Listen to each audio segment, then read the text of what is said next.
should still slate just for no. You know what? Fuck it. Slate. Truman says slate. What He's do you the director. I think you got to do. What I he guess says. so. I gotta listen to Truman. Yeah. All right. Episode 1 of the JoeCast. Take only. Here's my house. It's where I film my show. The JoeCast with Joe Cash. Here's a camera. Here's me, your host, Joe Cash. Here's a guest. Here's me making a stupid fucking theme song. Here's me washing the dishes for some reason. Here's me shaving even though I have a beard. Oh fuck, that hurt a bit. Here's my friend. He helps me do this. He's a good friend. Here's our guest this week. They're pretty cool, I guess. Here's me playing the guitar. I don't know why. Here's my guinea pigs. They're here sometimes. It's the JoeCast with Joe Cash. Thanks for watching.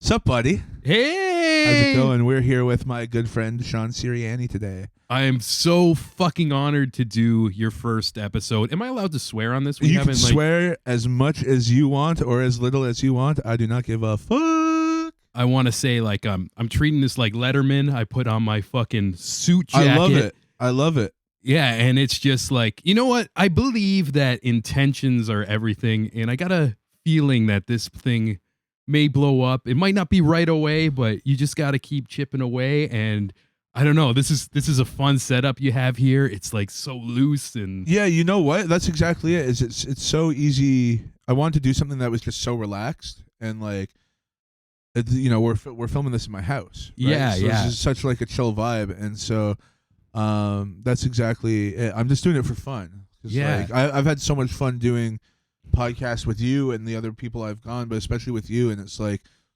you know, we gel so well that I feel I don't know, I'm a little baked right now. I feel like this is his process. I feel Don't like judge him. I feel like if I'm going to do it, this is the way to do it. Yeah, do it natural and everything, and exactly. That's what really connects to people too. Like some people use that fucking saying. It's like, oh, fake it till you make it. It's like, no, like then you down the line, you're gonna just turn into somebody you're not.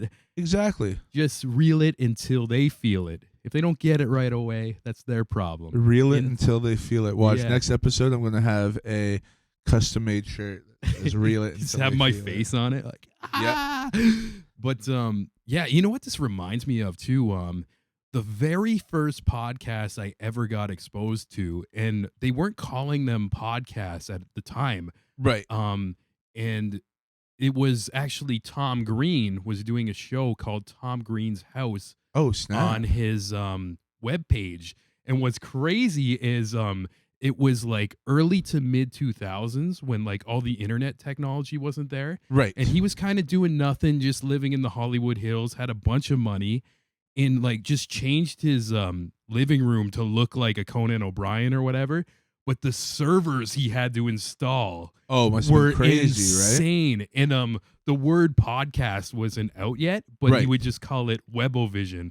And it was a similar vibe like this. Okay. And it was crazy. Like he just casually have like Andy Milonakis come in. Really? Even Joe Rogan, an early episode before he started doing his podcast. And if you listen to like all of the beginning of Joe Rogan's shows where he's just doing it on the couch before this exploded to the biggest podcast of all time. Right. It was just, he like cited that, oh, I got this idea from Tom Green. It looks so fun. And we're just chilling and stuff like that. And that's awesome. And people are like, kind of like, I don't know, spiraling. So this like setup is reminding me of that old show I used to love. That's so funny too, because like, you know, it's funny how Tom Green has like really kind of, he did a lot of stuff early and people don't realize that, like even his show that he had on Comedy Network or Central or whatever it was here in Canada back in the 90s there, it was like he was doing stuff that like Eric Andre does now. Not like, but like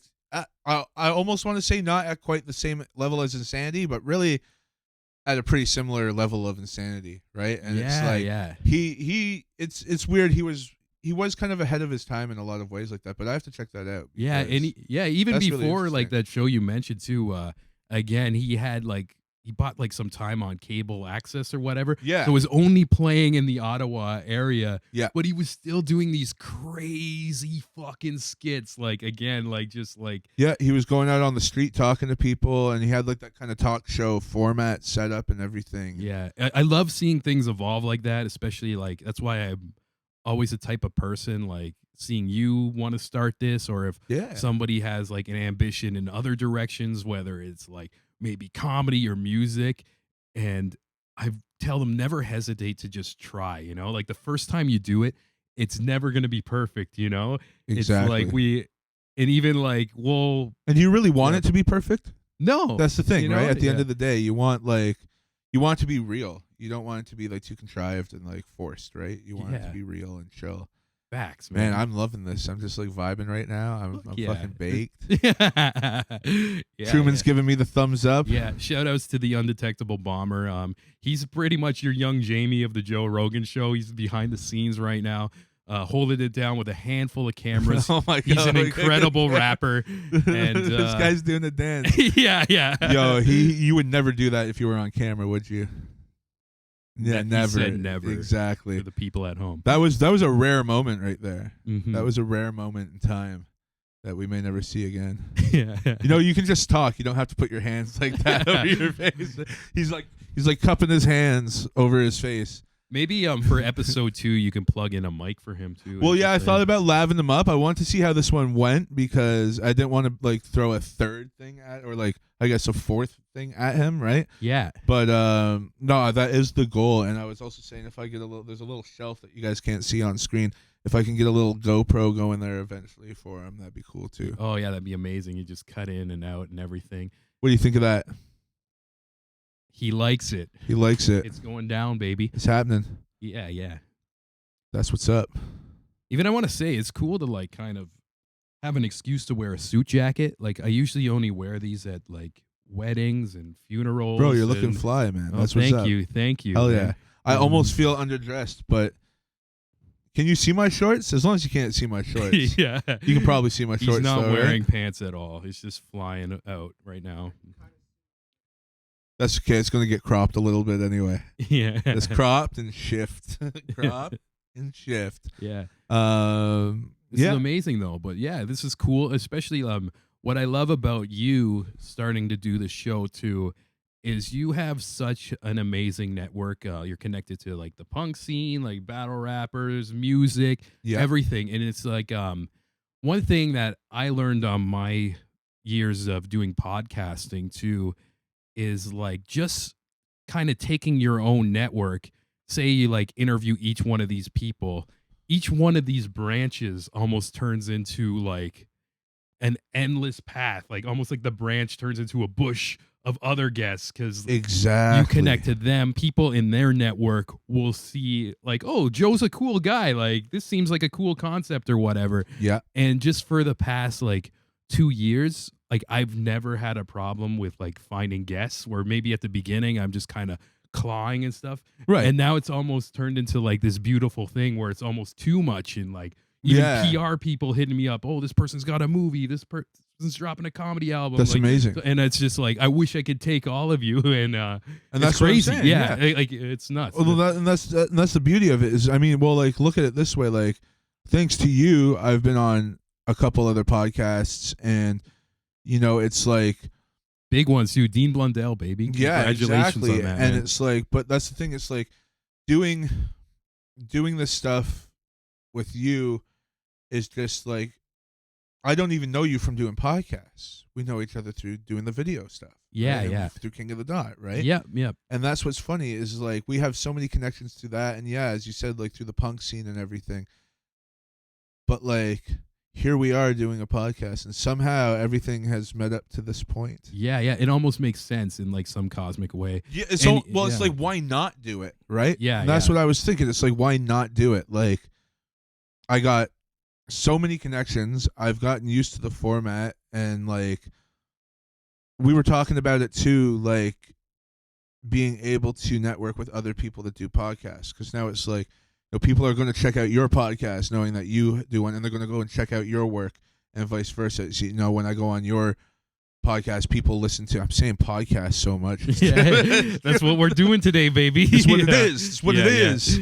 But yeah, so I don't know. It's just like there's such a good network there. It's like, why not?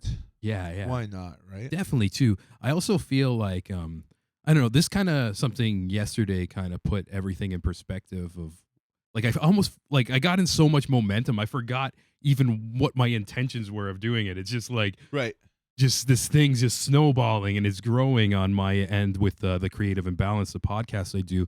But yesterday, a mutual friend of ours, like wrote a status and was just like, "There's no creativity anymore." Oh, I saw that. And right away, I fired back. I'm like, "There's tons of creativity. You're just not looking in the right places." Yeah. And then we had this back and forth conversation. And obviously, like touching on like how the mainstream media isn't like kind of posting anything new or exciting. They kind of play it safe. But then it snapped in my brain of why I started doing my podcast too. Because I was one of those people who would always complain. It's like, oh, much music's dead. Or just like, oh, the radio plays the same 3 songs. Yeah. And one day I just woke up and I was like, Sean, you can keep complaining about it or you can do something about it. And it's still like my platform is very, very small, but it's starting to just snowball in certain ways and get looks from industry people. And people are like, oh, this is so different, but it's not really different. It's just reality and like kind of touching into all these niche scenes where special things are going on, whether it's music, comedy, battle rap, like all our little connections and everything. Exactly. And well, the variety of people that you interact with and have as guests on your podcast is insane. Yeah, it's amazing, and I wish I could you'll have wrestlers on there. Yeah. But you'll have a punk band with Santa. Yeah, it's right. Shout out crazy. to Piff Break. And even like I've interviewed like some of my heroes too. Yeah, man, it's crazy. You've had some pretty big names on there. I mean, you had Davey from AFI. Yeah, on there. The other week, Biff Naked. Biff Naked was on there. Yeah. There's some I don't want to like say or spoil anything because also I find like when I hype like future episodes, like they usually like I jinx it or something, it gets canceled. And I don't know when this is coming out yet either. Yeah, so, like, true. But there's a couple people like in my inbox I just replied to this morning, and I'm like, this is insane. I can't believe I'm talking to this person, and I'm really excited to see what 2020 is gonna bring.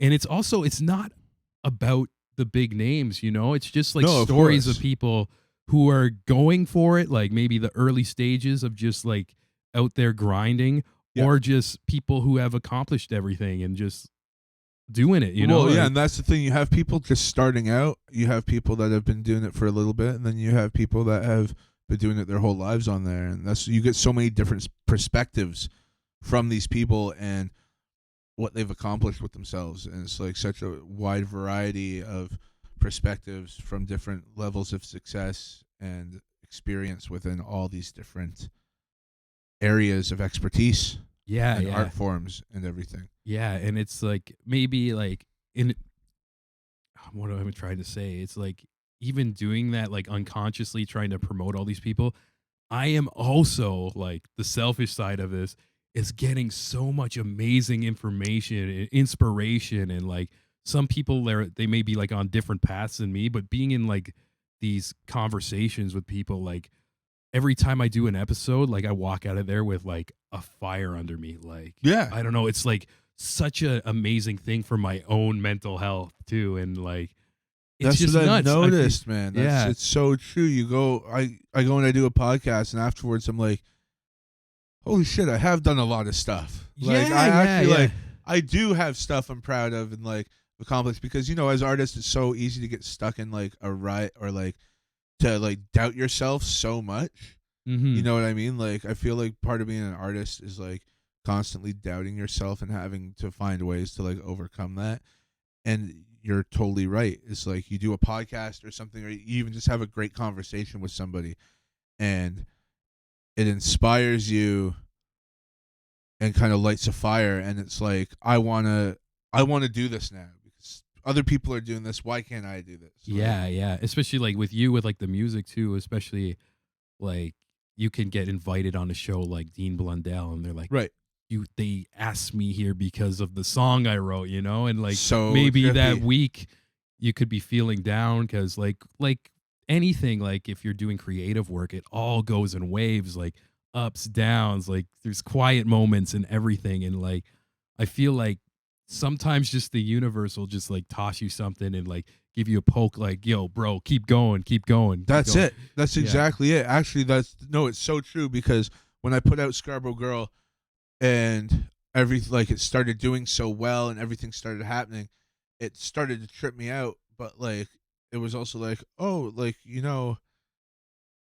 I'm actually doing something well. Like, I'm doing something good and I'm doing well. And like, I'm putting out good content that people apparently want to hear and stuff. And I've done that in the past, but doing it like when you have like slow spots or if you take a bit of a break or if like you're not feeling like things are properly reflecting like the views or like the stream numbers and you stuff. You can get so into your own head. Exactly. Even make false narratives. Like exactly. I had like a moment like this week too. It's just like it usually happens when my brain is tired. And even doing these interviews on my show, like I'm learning a pattern that is kind of sad in a way where a lot of creatives are prone to like getting spurts of depression. Yeah. And just like you might never know it. You might see this comedian rocking every day and then he goes home at night and maybe just thinks of something. And because we're all on this like these weird paths and everything. But I had like a moment again, like I mentioned, it usually happens when my brain is tired. Maybe I'll just like wake up out of bed at like 4 a.m. and just start overthinking shit and just like, like almost is your sacrifices worth it? Blah, blah. Like they're obviously worth it because things are moving. I'm having fun. Like you hear me talk about it now. I'm like, yeah, my show's fucking awesome. Yeah, but at the moment, course. it's just like, what am I doing? Like exactly. And it's weird. It's like it's strange how it kind of like goes in waves. And I know like a lot of creatives who I've had on my show of all different art forms, they can say the same thing. Yeah. Yeah. It interests me too. It's almost like people who have that compulsion to make art or something just have that little seed in their brain that'll like sprout sometimes. Exactly. It's a weird thing too because sometimes it's like art as an outlet necessarily doesn't always help with that kind of stuff. No. Like, you know what I mean? It's not like as you said, like there could be comedians going up and doing sets every night and they're depressed as fuck and like the sets like aren't necessarily like relighting that fire. Sometimes you got to switch things up and you have to get like a new response to something new you're trying to kind of be like, or you never know their story. You see them on stage, you like handfuls like of days like throughout the week killing it, and maybe like some of these shows aren't paying them, they're getting fucked over by promoters. Exactly. Music industry, exactly, that's a classic tale of everything. And exactly, and that's the thing is like at one like it's not necessarily that like you can write a song when you're depressed and it's gonna fix everything and it's gonna like light that new fire underneath you, but sometimes you have to interact with other people to like get inspired and stuff. But then also too, sometimes it just doesn't like. Sometimes you don't know what's going to help. You can try a few different things that you think might help. Yeah. But then you don't even necessarily try something, but there's a certain thing you do or a certain person you talk to or you go to a show or read a book or see a movie or something and it's like, fuck, I want to do something now. Just and that it kind of energy hits you. Snaps you out of it briefly, you know what I mean? And I think that's why it's an important thing to always like try new things, especially as a creative. Yeah, like you should be trying new things and seeing what's going to work for you. That's how you evolve too and everything. Exactly right. Yeah, and speaking of trying new things, you got a fucking show now. We're doing this. This is so this weird. is so cool. We got Truey Lewis in the news back there. The man of a million nicknames. Dan the Man, Yeah, but yeah, check aka him. Judge Trudy, He's just aka shaking his Trude head. Law. Yeah, yeah, he's just like, I'm getting unloaded on. He doesn't even have a mic. He can't fight back. This isn't fair. Oh Joe. no, he's chilling. Look how chilling he is. Yeah, he's the most chill. He's He's got some like- Timbits and Yeah, exactly. He's eating the Timbits. Oh yeah. And you got to eat it at that point. yeah, that's your karma that's too. and that's the unwritten rule of Timbits, right? So like, once you pick one up, like you have to eat that Timbit. You can't be putting Timbits back in the box, you know? Mm-hmm. Oh, what one do you get there? The birthday cake one or whatever it is, right? With the sprinkles. For anyone that doesn't know what a Timbit is, Yeah, we got a lot of Americans on our there's social network. I have like America and Canada. It's about even for my YouTube analytics. Yeah, right? yeah. Especially So- like you're probably gonna post this on Facebook. The whole battle rap yeah. community Exactly. So has you on there, which is dominantly American as well. right, Yeah. and so we should explain what Timbits are. Well, Timbits, if you don't know what they are just like, I think they call them donut holes other places in the States. They're just little balled up chunks of donut. And, Yeah. I'll show you one on screen after.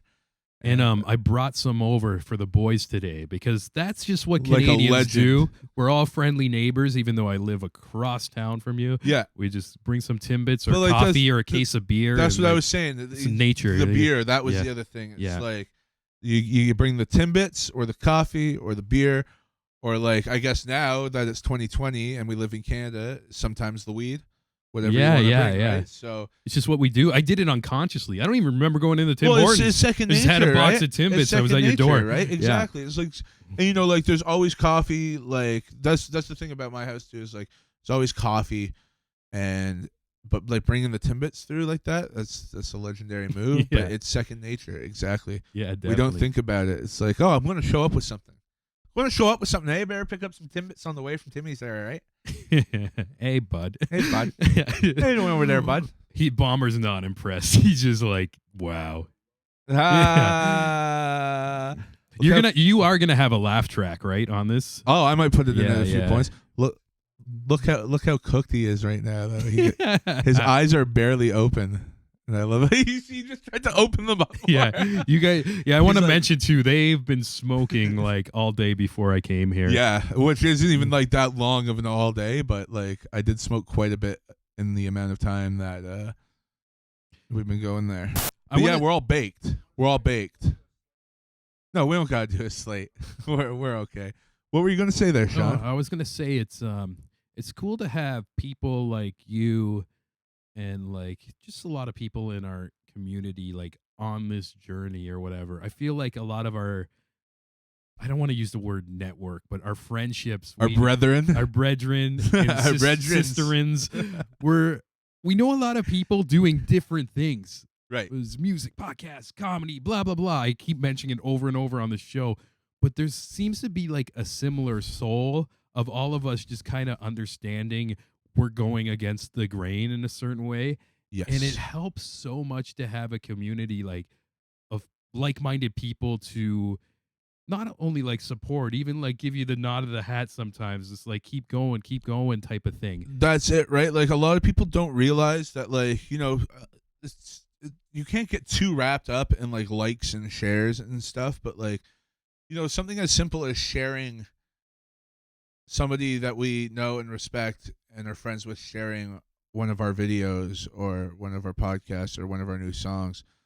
It doesn't seem like much, and a lot of the times people get really wrapped up in likes and shares and stuff, and Yeah, like, yeah. everyone's guilty of it, right? Mhm. It happens, especially when like I've worked a lot to get kind of past caring about likes and stuff like that. But at the same time, it is nice when you post something and it gets a bunch of people like it and comment it and share on Yeah, it. it's kind of just like Just a little because- salute here and there. Yeah, exactly. Like one big thing I do is with Instagram is I always just try and drop a couple emojis. Yeah. Because it's easy. You drop a couple funny emojis. Like I always put the little guy surfing. Yeah. Because, you know, you're on the way. And that could mean so. You're on the it way, can mean fam. more than a sentence of quality, rightly timed emoji. Well, yeah, and sometimes it's hard to know what to say. Like, do you want to just be like, congrats on the success, keep moving, like, no, it's like I'm gonna put a emoji that reflects me, but Yeah. also reflects me acknowledging you. Even next level, an animated GIF. And Oh. if people look in our inbox, like we had full conversations of just like GIFs, I and they mean, say so much, like they say so a little much. baby Yoda like peeking around the corner. You'd Right? be like, Baby Yoda. Let's discuss some memes here for a second. yeah. Now, I like the Baby Yoda memes. I think they've gone on too long. Yeah. The reason I'm saying this is because one of my favorite memes to pop out in the last couple of years here was the Me and the Boys meme. I don't know if you saw those ones, and it's the 3 like shoddily drawn cartoon Spider-Man villains. There's the 4 of them. I don't think I've seen this one. I'll flash the meme right here Yeah. on the screen for everyone. So there, you saw it, right? Okay. So these memes came and went so fast that like, yeah, you didn't even see it. And these were like one of my favorite memes of the last like little while. Mm-hmm. And I think sometimes memes can get played out, and I'm starting to worry that the Baby Yoda is on the brink of getting played out. I still like them at this point, but I think we got to. I think we as a collective group on the internet have to Yeah. Well, not try to overuse our memes Yeah. as much as possible, because it's such a good meme. yeah. And I think, you know what, it's going to die down because you notice like every week the show would be out, there'd be a new thing, and they just posted like their last episode. The last So it's, episode. like, Okay, so gonna be hopefully, dead. just please, people. I love the Yeah. Baby Yoda meme, and like everyone loves the Baby Yoda meme. Let's not kill it and send it to meme hell too fast. All right. My favorite thing about this recording right now is a few years down the road, we're gonna go back and maybe listen or watch Right? And be this like, and "Oh, be yeah, the like, oh Baby yeah, Yoda baby memes. Yodas. Baby Yoda memes." But what's cool is actually going in your room and seeing all the '90s stuff too. Like Oh, just yeah. the nostalgia in there. You got quite the. Start bringing aspects of that out here. You got to. I took a picture of your shelf. It's like Oh yeah. bunch of Goosebumps books, a Tamagotchi, and on top of the tower, there's a Chumbawamba CD. Chumbawamba CD and Much Dance 1997. Yeah, it's cool. Like how influenced you are by like kind of '90s from your look to even in your music videos. And you did a great music video in the backyard here. Yeah, and the kitchen. Yeah, I want to commend you on that too. It was Thanks. it was a fun day. You got a lot of like different people from like the communities we mentioned as well. Just a Yeah, bunch it was of, wild. Like all the people that came out were some form of creative in some way or another, or like somehow involved in the scene, and it's like it's really cool. Like I remember kind of looking around at one point and being like, everyone here does something.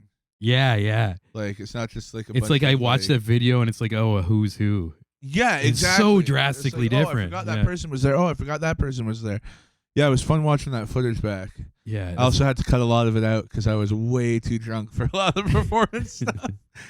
Well, I'm glad you got me to get those shots early on the yeah. the picnic table. I had a feeling the sun was out Yeah. and you were dead sober and like Yeah. even like I wasn't even shooting the video. I was just like, I'm gonna just get this for you. And Right. I don't know. That's kind of was the vibe. We were just kind of winging it. Oh, and, it worked out so perfectly. Oh yeah, I mean, we just had to wing that whole video. I ended up just winging that entire video. And I yeah. was Like, what's the point in having like trying to force something to be fun?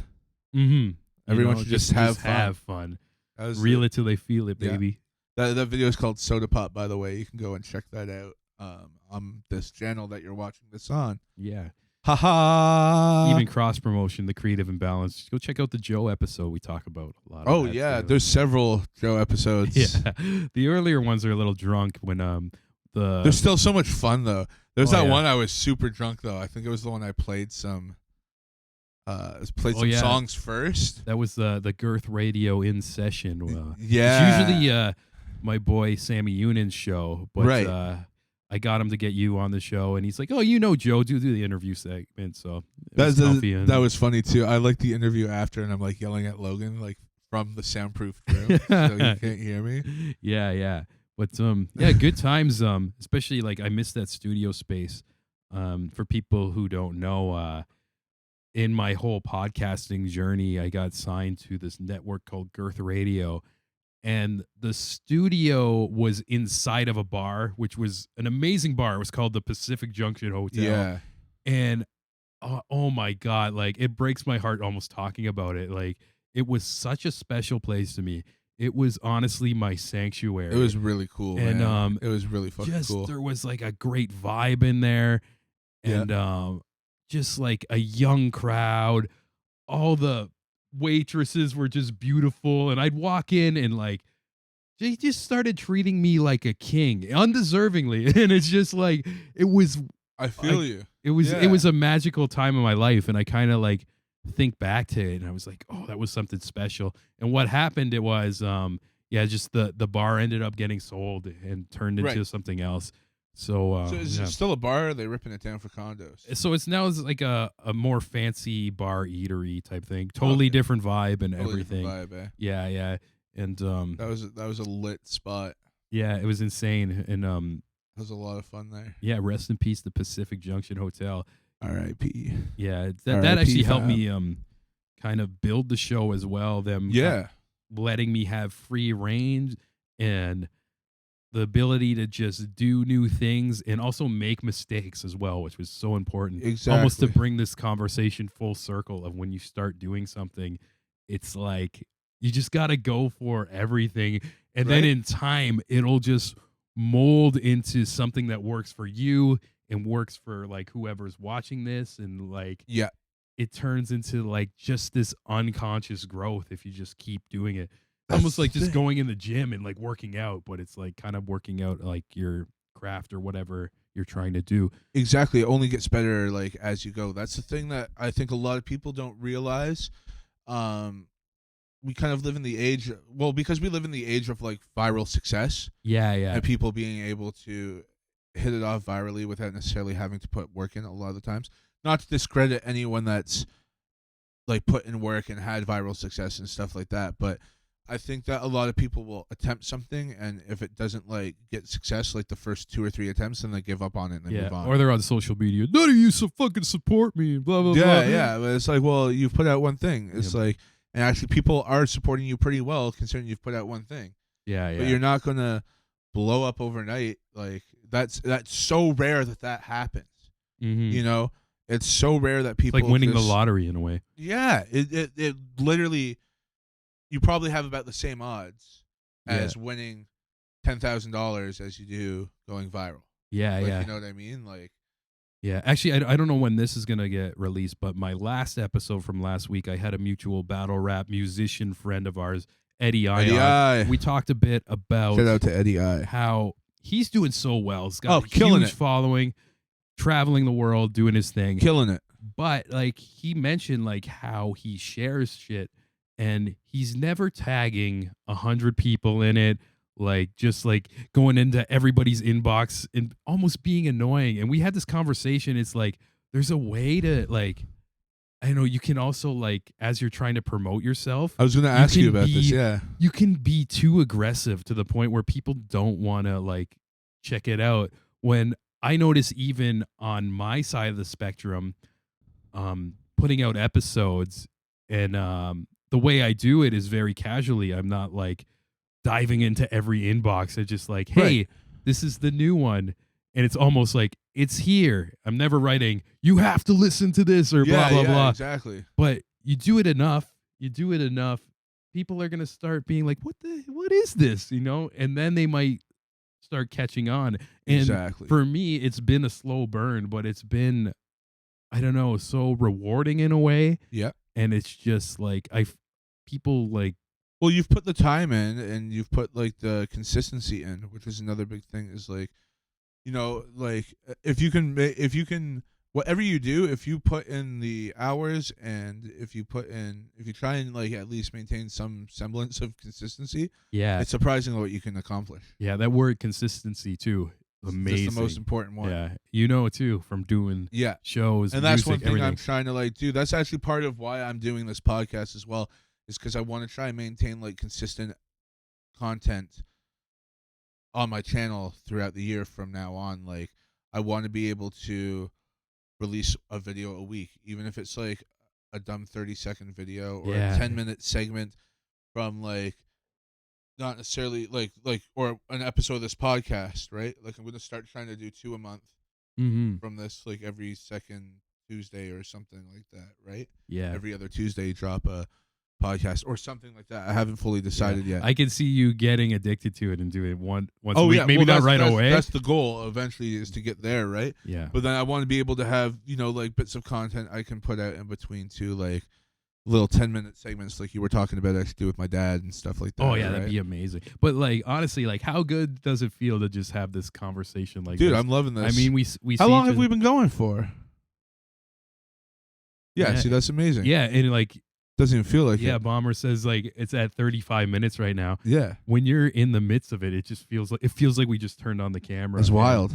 And also what's cool too about doing podcast style of conversation too, it almost entices you to dive a little deeper, whether in yourself or the way you ask questions to people. Yeah. And I've had people on my podcast who I've known for years, but just all of a sudden that format just kind of makes like us mutually being like, okay, we have to say something with substance now. People are listening. Right. And then I start learning so much about them that I didn't know. Exactly. And even maybe I'm saying shit, I'm like, I didn't know that about myself. Right. And well, it's like, think about it, like if you think about it, like a lot of the times we chill, it's either in like a working environment, like, and we're doing something specific, like filming rap battles, interacting with battle rappers, or like we're getting drunk at a punk show or something like that, right? Yeah, definitely. And so we never really sit down and like talk like in depth about, like, we'll be like, yo, I have this going on, do you want to help me with this? Yo, I think I'm doing this. Like when I told you I was going to start doing this was at the Amigo the Devil show, right? Yeah. So usually it's just like quick like that, but then when you get to sit down with somebody and actually talk about stuff, it's like, shit, man. Like I think that's why I consider you such a good friend of mine, is because we've sat down and talked like this quite a few times now.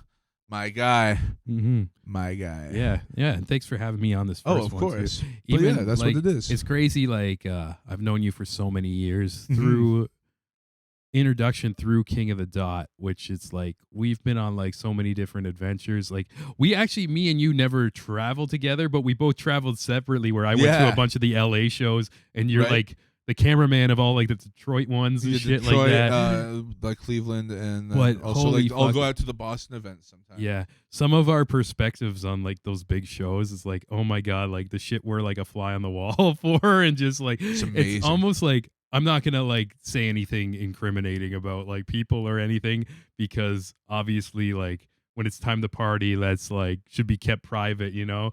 We're not going to have like it's not going to be like the Motley Crue, the Dirt right now. Yeah. But it comes later when we're like 50. Just like kind of us being like that whole scene's hilarious, because all the people who are performers, they're such characters, they're animated. Right. And like working in these like big shows and stuff, it almost feels like I'm a fly on the wall in this cartoon, and me and you, like, we're kind of, I'd say we're like a neutral presence.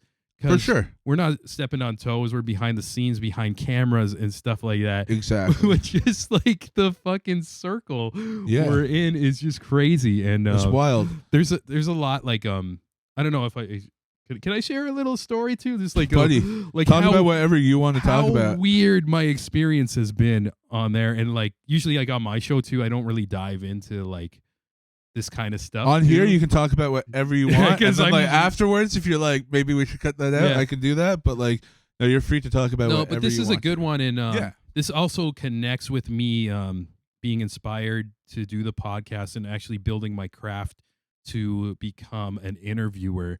But for a few years, I was not working the King of the Dot shows. I've been kind of lingering around doing mini documentaries, little interviews.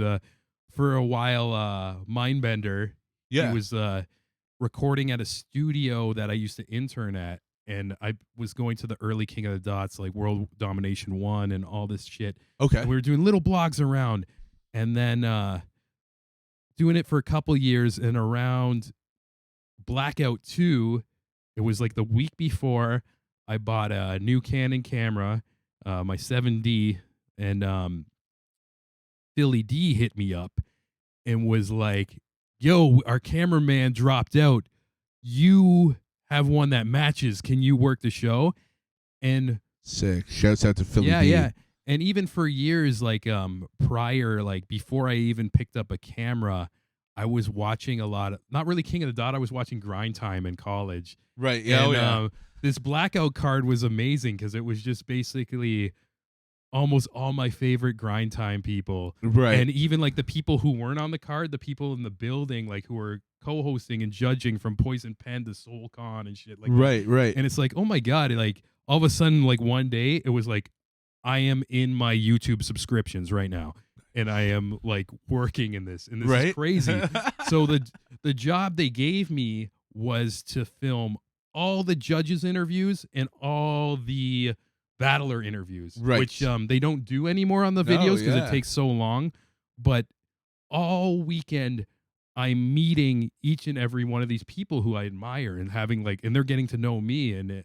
And I want to say prior to that too, that week I was having like such a nightmare of a week, and I almost like quit doing video. I almost moved out of Toronto. I had an eviction notice on my door. Jeez. And Philly like called me up and was like, "Hey, you want to do the show?" And I remember waking up that day, and the night before I felt helpless, and I woke up that day of Blackout 2. Right. I'm like, I don't know what's going on, but I just had this feeling. I'm like, today's going to be a good fucking day. I deserve a good fucking day. I'm going to have some fun. I'm going to film like shit I'm a fan of. And this is just so freaking cosmic too. That year, it was like around like 2012, I believe, Raekwon released an album called Shaolin versus the Wu-Tang. Okay, yeah, I think I remember that. Yeah. And on my my subway ride there, I was listening to Shaolin versus the Wu-Tang.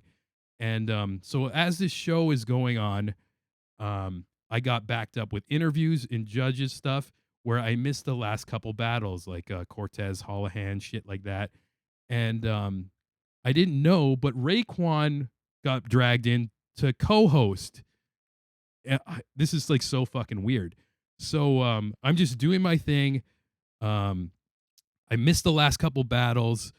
Last call's over. We do the last interviews, and security's like yelling at me, like, "You got to get the fuck out of here." It up. They always do that. It's Yeah, like, I'm working yeah. here, bud. And I'm like a one-man crew. I got so lights. let me make you some overtime. Like, relax. And I remember Avi Rex, him or Jesse brought up a pizza earlier. And like it was like in a catering section.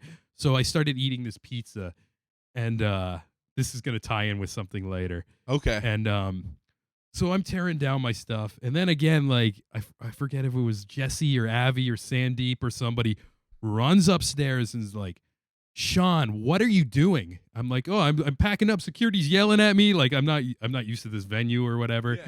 Where was this? XS. Oh, okay, right, XS. And then they said, "You got to interview Raekwon."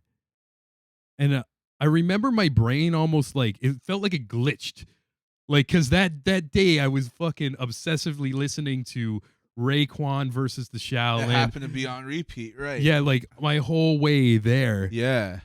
And I'm like, what? Like weeks later, I learned like he's opened up a studio in Toronto, blah, blah, blah. Like, but it didn't make sense why he was fucking there and why I have to talk to him right now. So I said, Wu-Tang Raekwon? And it's like, yeah, idiot. Like, weren't you watching the show? I'm like, no, I'm fucking working my ass off. Plus, I was like running around like I wanted to impress these guys. This was my first day on the fucking job. I was taking that job beyond seriously. You know how we get, like, it's more looser now. Yeah. We get a couple drinks and do it. I was just like in my zone. I'm like, this is my day to impress people. So I was fucking packing up lights. And then I remember like having like an adrenaline rush. And I don't really get nervous doing interviews, but it was just like life isn't real, and I'm like shaking, and then it becomes like a surreal moment where you almost feel like you're watching it happen. Yeah. Not necessarily out of body, but like you're sitting there and you're like, this is actually happening right now. Yeah. So then I forget Jesse. Like I said, I keep forgetting if it was Jesse or Sandeep, but I'm like, okay, I'm gonna do this right now. Right. And as he's walking out, it's like, oh, and who ate his pizza? Apparently, Raekwon just asked for pizza, and they order him a pizza. Oh. And I put a dent in this fucking pizza. I put a fucking dent in. So So he come. So on top of me like being overwhelmed, I'm feeling bad too. I'm just like, oh shit. Like this story just sounds so fucking fake. And there's a punchline to like, it too. this is the stuff There's that like, happens. yeah. And yeah, and you know, like you had experience like this. So he comes upstairs and I did tell him right away. I'm like, man, this is weird. Like I told him straight up, I'm like, I missed the last couple battles. I didn't know you were here. And I was listening to Shaolin versus the Wu-Tang on the way up. He's like, yeah, that's what's up. He's like, what's your favorite song? I'm like, Butter Knives. He's like, yeah. That's Right. So we kind of bonded, and we then I just like I remember just casually just asking him like cookie cutter questions because I didn't know what happened in the battles he watched. Right. I was just like, did you enjoy your time here and blah blah blah. He's like, yeah, King of the Dot's cool and blah blah blah. So we wrap it up too, and then I swear on my life. This is what he says. Like I dap him. I'm like, thanks for that, Ray. He's like, yeah, man, that was cool. And it's just me and his boys upstairs. He's like, hey, man, you want some pizza? And I'm like, what the fuck is life? Like, what the fuck is life? So remember that the day before, I'm gonna leave Toronto and everything. Then the next morning, I wake up, like I started partying with like a bunch of King of the Dot people that night. Right. I woke up so fucking hungover, and I get a message from Avi Rex and Scott Jackson. Shout out to Scott Jackson, Beatbox Canada. Scott, my one guy. of the best beatbox boxers in the world. Called me up and being like, hey, we're going to an epic mealtime party. You want to come and just bring your camera and like fuck around? Like, oh my God. I'm like, okay. And again, I'm at my house. I'm hiding from my landlord. There's an eviction notice on my door. Right. I'm gathering my shit. I'm just like, what's going on? So I hop in the car, and I was telling you how much of a fan of Grind Time I was as well. Yeah. And on the way, we were going to Rebel, which was called Sound Academy at the time. Yes. It was it's a venue. And Epic Mealtime was in a tour bus, and they were filming an episode about eating food on the road. Oh, Like, yeah. so I remember microwave that dinners episode. and stuff like that. And so on the way there, I'm in the back seat, and then all of a sudden we pick up Grind Time Legends, Lush One, and Awkwards. Like, this is amazing. Like, again, like I'm living in my YouTube subscriptions. We're passing the blunt it's around. so weird. I Right? don't even smoke, and I'm getting so fucking high with these guys. It's just like almost like I didn't want to like make them think that I couldn't hang or something. Right. So it's like blunt after blunt after blunt. We go to fucking this tour bus, and then all of a sudden, like I'm in there, and again, like I just feel like I'm in this hazy dream. I'm so fucking high. Harley from Epic Mealtime screaming at the camera is like, sauce boss, like bacon strips, bacon. They're doing their whole shtick. Right. There's another guy there. His name's Furious Pete, who's a Canadian like professional like eater. I had him on my YouTube. Pete. I'm like, what the fuck is this shit? Right. Oh, okay. Yeah, that's right. I remember Furious Pete. Right. And then again, another moment as the night's going on, and like I was already really high, and this kind of like piqued my high. Like I'm on the tour bus. I'm trying to be polite, but like people are like giving me beers. Like I didn't bring anything. They just picked me up and brought me there. Yeah. So I'm just like feeling self-conscious, but they're being really nice, and like, I'm drinking everybody's beer on this bus anyways. Right. And then I'm sitting beside this one dude, and I tap him. I was just like, "Hey, this is a really good day, and I'm having a lot of fun. Thanks for having me here." And then I asked him, I'm like, "So what do you do with Epic Mealtime?" He's like, "Oh, I'm not with Epic Mealtime." He's like, I'm in Down with Webster, and this is our tour bus." I'm like, and I'm just so like these 2 days, I'm just like unconsciously like diving into like meeting bands I'm fans of and shit like that. Well, they've been coming to battles forever too, because that was long Yeah. before I was in there, and I've met them several times. Yeah. Some of the guys several times from Down with Webster at the events. Yeah. And just like it was just like a night like we've just fucking drank till like the sun came up, and like that whole weekend was just such. From day one, it was like a hard working, like I was dead sober, just I remember everything. And then that other day was just this blur. And I woke up the next morning and I took a bunch of video. And almost like, well, did that even happen? And I Yeah, opened my check the camera, and I'm like, yeah, that wasn't a dream. It seems like a dream. And that moment from there, um, I was like, this is the ultimate sign. You need to stay in Toronto.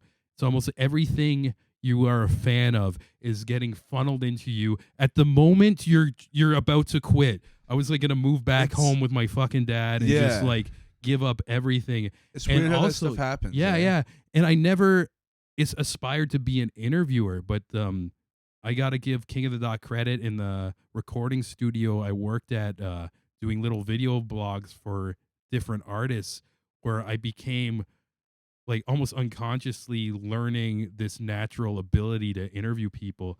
Right. And that's like a big seed of the podcast of what I'm doing now and what led to everything and me just Exactly. kind of almost finding myself in a way, because I was lost, man. I was just doing things because it was fun. Like I had no direction of what's going on, and It's wild how like stuff comes and like kind of kicks you in the ass. Like yeah, it's almost It's as if it's sometimes it cosmic. waits till like Yeah. the very last minute like that too. yeah. And almost like, and I've had like many times like this where it's like such a down, and then like I use the word cosmic. It almost feels like these movie moments that just freaking slap me in the face, Yeah. and it's like almost it wanted you to feel that low so you can learn this lesson. And like there's layers and layers of lessons in it, and just like different stuff you learn from being at the bottom, and it's Crazy. it's crazy, man. That's It's weird. It's like, even like I think back to, it's especially the moment when he asked me if I wanted to have pizza. I'm like, this is written. I'm like, it feels like somebody wrote that day, like a I sitcom. can't believe that. Like I can believe like that. like it's but, a punchline, it's but like in amazing. real life, Hey man, want some pizza? this is like a Seinfeld moment. Like, what the fuck? Like, This man. Oh no, you're good over there. This man actually. Dude, that's one of the best stories I've ever heard. But it's so funny because that's like that stuff happens to us, especially at like battle rap events. yeah. And I know you Stuff have like your that. moments too, and everything. Yeah, like stuff like that happens, and it's like, like when I unknowingly annoyed Deadmau5. yeah. He was just hanging out with us, and he wasn't wearing the mask. We didn't know Yeah, who he and was. I was like, who's this sketchy looking guy? And I think Miron's like, that's Deadmau5. So I was like, oh shit! And I look over, and he's just giving me the stink eye. Like, yeah, we're good. See, we're still learning here, though. Yeah. It's fine. It's fine. Learning, like This is- like this is the going- segue this is back, going like so we learned well. who Deadmau5 was, but we were both like, so I want to set this up. It was early in the day, like the only time, or like we're at the backstage at Opera House, King of the Dot, one of the world dominations or blackouts. That was it too. It's because it was so early in the day. Like it was, only it was production during people. setup. Yeah. Yeah. And I remember being backstage, not knowing that was Deadmau5. I'm like, oh, this guy's got tattoos. He's probably another sketchy photographer. Yeah. We've had some sketchy photographers come and go, and was some so amazing Oh, yeah. photographers come and go. Yeah. I don't want like somebody from the past who I actually respect to listen to this and be like, he thinks I'm fucking sketchy. But fucking, so he's there. I'm like, oh, there's this tattooed guy, and he sat beside me on the couch, and I was just like, oh, what are you doing with the crew? He didn't tell me he was Deadmau5, but he's just like, oh, I'm just Shoddy Hora's friend. I'm just here to support. This guy says he's Shoddy Hora's friend. Definitely, this is his time to chill. He doesn't want to be Deadmau5 right now. Of course. It's This is- just so like random that like Yeah. he would respond like that. I mean, they are good friends. Yeah, so yeah. It makes And sense, I'm like, oh, but- that's cool. I'm like, Shoddy's really good. And we're Shout out to talking. Shoddy, by We're the way. talking about everything that's not EDM music. Like, I'm probably showing him my shitty camera setup and like, hey, Right. Deadmau5. And then it was like an hour later he left, and I probably talked to him for a good half hour. Yeah. And somebody like came up to me and was like, "Whoa, how's Deadmau5?" Like, I'm like, oh, I don't really. Deadmau5. I'm like, what, did he like release something new? I don't really listen to him. You It's know, like, that's the way that they said it too. How's Deadmau5? yeah, like they were like, Oh my god. they were watching me like just have this like bond with him, and then it's like, the guy you were talking to on the couch is Deadmau5, you idiot. I'm just like, oh, that's cool, I guess. Yeah, Like, that's I cool, didn't man. recognize him without the fucking helmet. Yeah, And then, yeah, well, like, yeah, because how would you know? Like, especially because that was I had only ever seen. I was only aware of him and had heard of him and had only seen the helmet like twice, and Yeah. never saw what he looked like without the helmet. Yeah, yeah. And I want to plug one of his songs with Shoddy Horror. It's called Legendary. It's fantastic. Yeah, legendary. Shout out to Shoddy Horror in the UK. I like the. There's another one too that they do. They have a couple out, and they're super dope. Fucking yeah, Shoddy's the homie. Shout out to Shoddy Horror. Yeah, yeah. He's somebody I wanted to get on my show for a while now. Just Mhm. maybe next time he's in Toronto. Just planting that seed there. Well, I think he's back here pretty frequently. Yeah, yeah. Like I think he might have a spot that he stays here or something when he is here, but Dope. I'm not. I can't remember. I know he did live here for a bit, and he goes back and forth. So Yeah, yeah. he's so fucking dope though. Yeah, yeah. Even like a handful of those guys, Shoddy and like. Such a solid dude too. Oh yeah, Like, yeah. just such a nice guy and like just like a real dude and like a solid dude. He saw me do the worst comedy set I ever done in my life. Oh, yeah. Again, I'm hanging with battle rappers all day. I don't smoke. I don't know what it is with me. I'm trying to be cool. This is a lesson of Peer this pressure, whole peer show. pressure, peer pressure, Be peer- yourself. Be yourself. Blunt after blunt. Kids, when you're smoking weed, kids, just be yourself. I do this terrible Don't set. smoke weed. Yeah, yeah. I'm not even gonna get into it. I told this story so many times, but I do this horrible set in front of people I respect, from Shoddy Horror, Chilla Jones, Serious Jones, Pioneer of Battle Rap, Dirtbag Dan, Roan, Barstool Sports, like everybody imaginable who like I respect as a writer and a performer. So many people Yeah. went to see you do it. And It was hilarious. I just fucking eat shit. And I remember having like a mild like panic attack after. And I went up to Shoddy and I'm like, yo, I'm usually not like this. I'm so sorry. And he's just like in his like thick English accent. He was so soothing and just had his hand on my shoulder. He's like, it happens, bruv. It happens. It happens. And he was telling me how like sometimes he gets too high and shit. And like, oh, that was It's just so like, fun. It's it so kind of funny. just eased me. Like I had this nightmare moment and he's just like, it happens, bruv. I do find it very odd though that like places like these weed cafes and stuff. Bomber's making me laugh. Oh yeah, I know he's dying. about it. Sorry, Joe. I didn't mean to cut you No, off it's there. all good. I hear him. No, it's fine. It's fine. I hear him back there fucking laughing and breathing. You had the little nose whistle going at one point. Oh yeah, it's all good. It's not picking up on here. It's funny though, because I just like I hear him chuckle over there. I'm like, Yeah. yeah, there he is. There he is. He almost dropped his weed. And we are back. Yeah. Yeah, boy. I always do that now because of my the show I like, Community. Mm-hmm. You ever watch Community? Here and there. When I say I don't like religiously watch it, lots of people get on me like, how can you not? I'm not going to get on you, but I will say it is worth like because it's one of those shows that you have to watch like through. Yeah, there's you can probably do it- you can do it integrated inside episodically. jokes. and There's stuff. so many. Yeah. There's layers to that show because it's actually fun fact: the Russo brothers that do all the big Captain America movies and stuff like that. Yeah. They were directors and executive producers of both Community and Arrested Development. Okay, so they got the Marvel Universe mind going into a comedy and stuff. Yeah, like but that, they were doing that connecting before that, right? Okay, so, yeah. but so like, and they also worked on Arrested Development, directing Arrested Development. and Oh, stuff that's too, another right? show that connects and flows and stuff.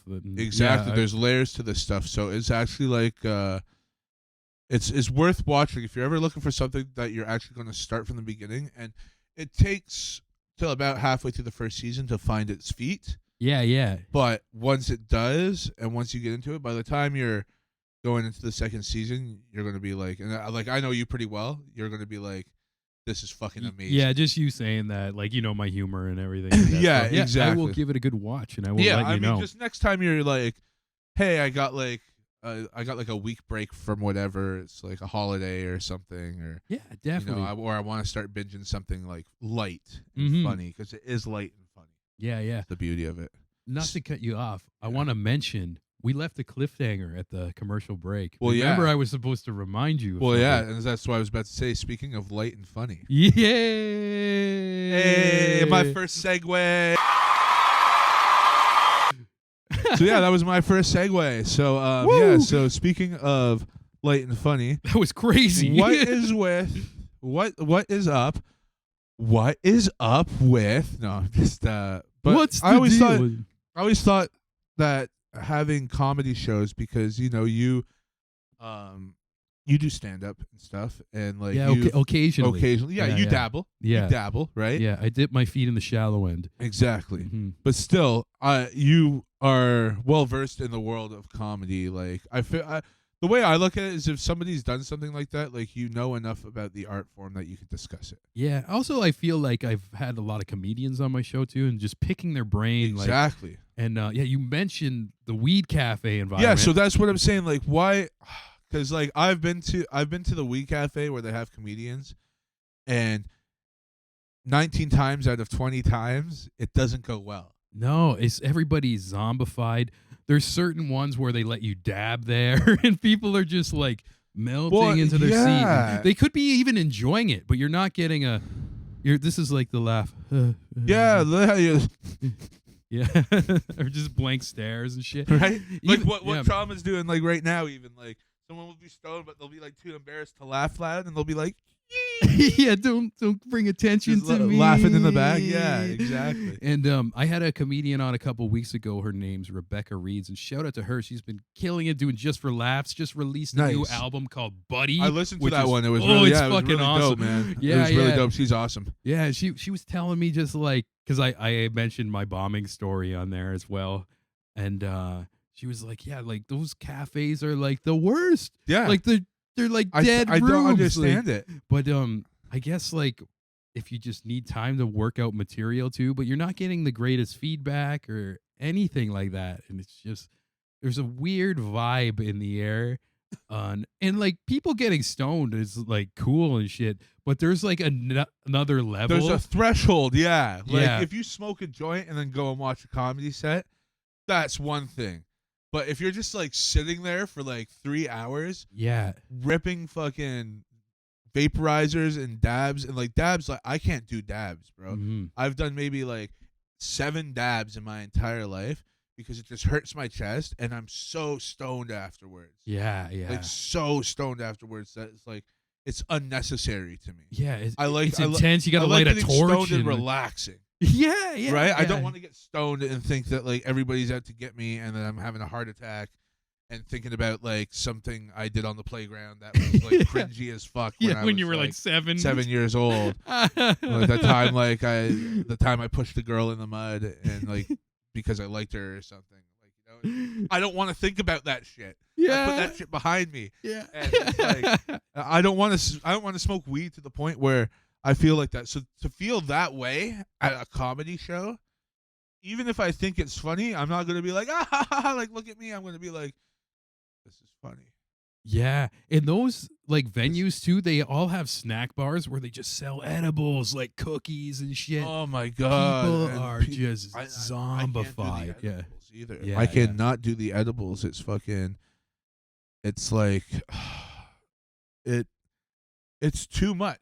It's too much for me. I can't deal with not being able to deal with anything. Yeah, yeah. Like, you know what I mean? It's like I need to be able to function, and I have a pretty good threshold for functioning when I'm stoned. It's not like something that like what's the I word? don't know. I'm You could looking just for? ride the wave. And Yeah, I can ride the. I- I can do whatever when I'm yeah, stoned. yeah. It's like almost like Well, when I take it- sometimes when you smoke a bit too, like I don't even know that you've smoked because you're Exactly. high functioning. You know. Exactly. That's Yeah. the thing is it doesn't phase me like something like drinking or whatever does. But when I do these fucking edibles, man, Mhm. especially now that the shit's legal here. Yeah, yeah. Oh my God. Like, okay, so my buddy Henry was visiting during the summertime. I don't know if I've told you this story. I've told people this story, but never like on camera or anything. I don't think so. Yeah, I'm not sure. No, yeah, I haven't. Yeah. Sorry. This is Yeah, it's all good, man. I'm a little stoned right now, to be perfectly honest here. So, yeah.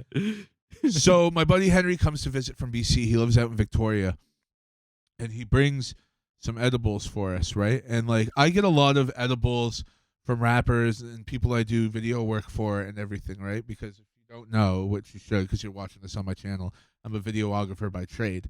And so I do like rap videos and stuff, and all these guys are trying to get into the market of selling legal weed.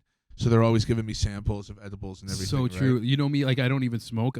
I'll shoot a video, and it's almost like a thing out of respect. How me being a Canadian bringing Timbits today, rappers they'll slap your hand. I got a bag of weed. I got this tin at home of just full of weed, and I'm not even like an avid smoker. And exactly. Like, and you just have it there for if you need it. Yeah, like, or company and shit. Yeah. Right. And, But yeah, then that's the thing is like you get all this like random free weed from people and stuff. It's everywhere now. Yeah. It's like here's some weed. It's like giving somebody a beer now. Here's some weed, and so I get these edibles and stuff, and like. I can crush like 600 milligrams to like 1,000 milligrams of THC in these edibles I get, right? And I'm stoned, but like I'm just stoned enough. Now, my buddy Henry comes from Victoria, and he brings me a chocolate bar. He brings us all chocolate bars, and this chocolate bar just says it has 200 milligrams. I'm like, okay, whatever. Yeah, it's like I don't even know what that means. Crush the whole fucking thing, right? And then Henry's like, whoa, like what 200's a lot too, right? Well, apparently it is. 200 would not really do much to me normally. Yeah. But so it turns out this stuff is like THC distillate, which is like, so it's not 200 milligrams just like THC. It's like the most concentrated form of THC or something. I don't know the science behind this, so correct me in the comments if I'm wrong, but like basically I am so stoned and it's starting to kick in, and we ordered some Haka food. So my dad's like, let's go pick up the food. I'm like, okay. Just so you know, that chocolate bar I ate is starting to kick in here, and I might be a little giggly in the car. Now, how far is Panda Walk like of a walk?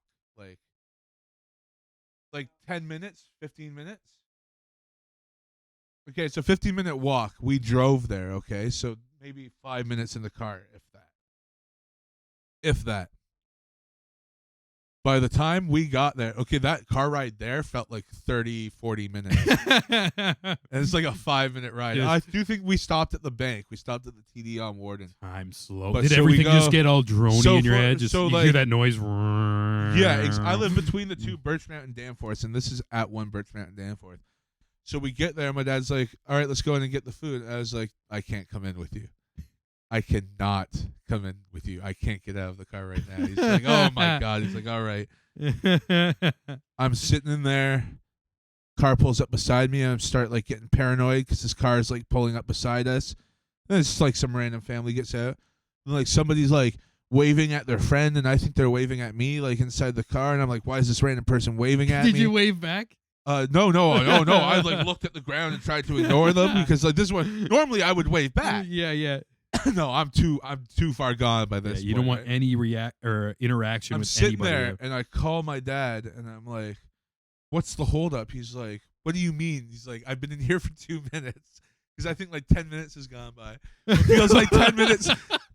Finally, it comes out. I'm like, finally, it comes out. He's like, Joe, you called me like a minute and a half ago. Like, I'm thinking 20 minutes has gone by there, right? So I'm like, oh my God. I'm thinking to myself, fuck, we still got to get home. Like, it's a whole 3-minute drive away. So that ride home feels like half an hour, of course, right? Oh man. Get back and I walk in and I just can't talk to anybody. I need to sit the fuck down right now and eat some of this food. Okay? Hakka food is one of my favorite foods. It's like a Chinese Indian food. Oh yeah, blend, right? Fucking amazing. Shout out to Panda Walk. There's a free plug for you, Panda Walk at Birch Mountain Danforth. You're lucky. You're very lucky I'm giving you that, but because I love Hakka food, okay? Now, normally, no matter how stoned or not stoned I am, I eat this plate of food that I put in front of me pretty fast, 10 minutes. crush the plate Just of food, right? smash it. Big heaping amounts, right? I'm like, fuck, I just gotta like try and eat to like kill this. And like eating doesn't kill your edible high like it does with your weed smoking No, high, only right? time. Only you don't time. know how long that time's gonna be. It took me like an hour and a half to get through this plate of food. I think Brad called me, my best friend, my drummer Brad calls me, and I'm like, yeah, you just gotta stay on the phone with me for like the next hour while I like I ride just this need out. somebody. And I'm like sitting there eating, and then like an hour and a half goes by, and then my friend Angie comes over. Henry gets back. He's like, oh, you ate the whole chocolate bar? Like, what the fuck? He's like, you're fucking insane, right?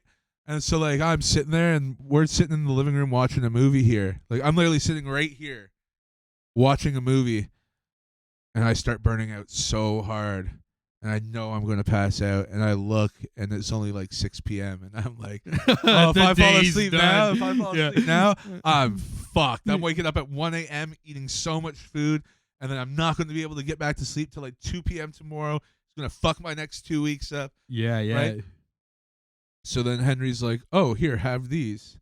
They're not as strong. So I take 2 of these. So you're eating more? No. I swear to you, somebody walked into the living room, and I was lying on the couch in a Snuggie singing the Mighty Machines theme song.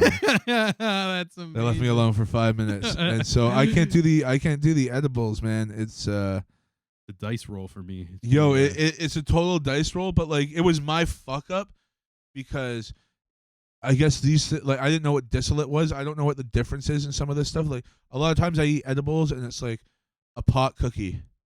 Like just like an old school pot cookie, or something, right? Or like a gummy that's like 50 milligrams, and I'll eat like 5 of them or something, which isn't even that much. But they don't necessarily kick your ass like that. I don't know where the fuck Henry's getting his stuff. I think just from dispensaries out in BC there. Yeah. But oh my! And just smashed you. Oh, I can't do it. It happens, bruv. Even when I was on Dean Blundell in the Stoner Chef Canada, he made the weed butter tarts, and I ate one afterwards. We came back here and smoked, and then I ended up taking like a 4-hour nap from like 2 p.m. till like fucking 6 p.m. Yeah, and I think I woke up and got drunk, but it was it was a good time. I haven't had a good time with edibles as well. Like my one college roommate, he was dealing weed for a bit, had this huge bag, just shake. He's like, I'm gonna make weed butter. Never done it before. Yeah, just kind of like went on Google, just like, yeah, we can do this. So no measurements. Doesn't know what he's doing, but does know what he's just knows. Freehanded. Knows the process, but it's just which freehanding it is the whole bag.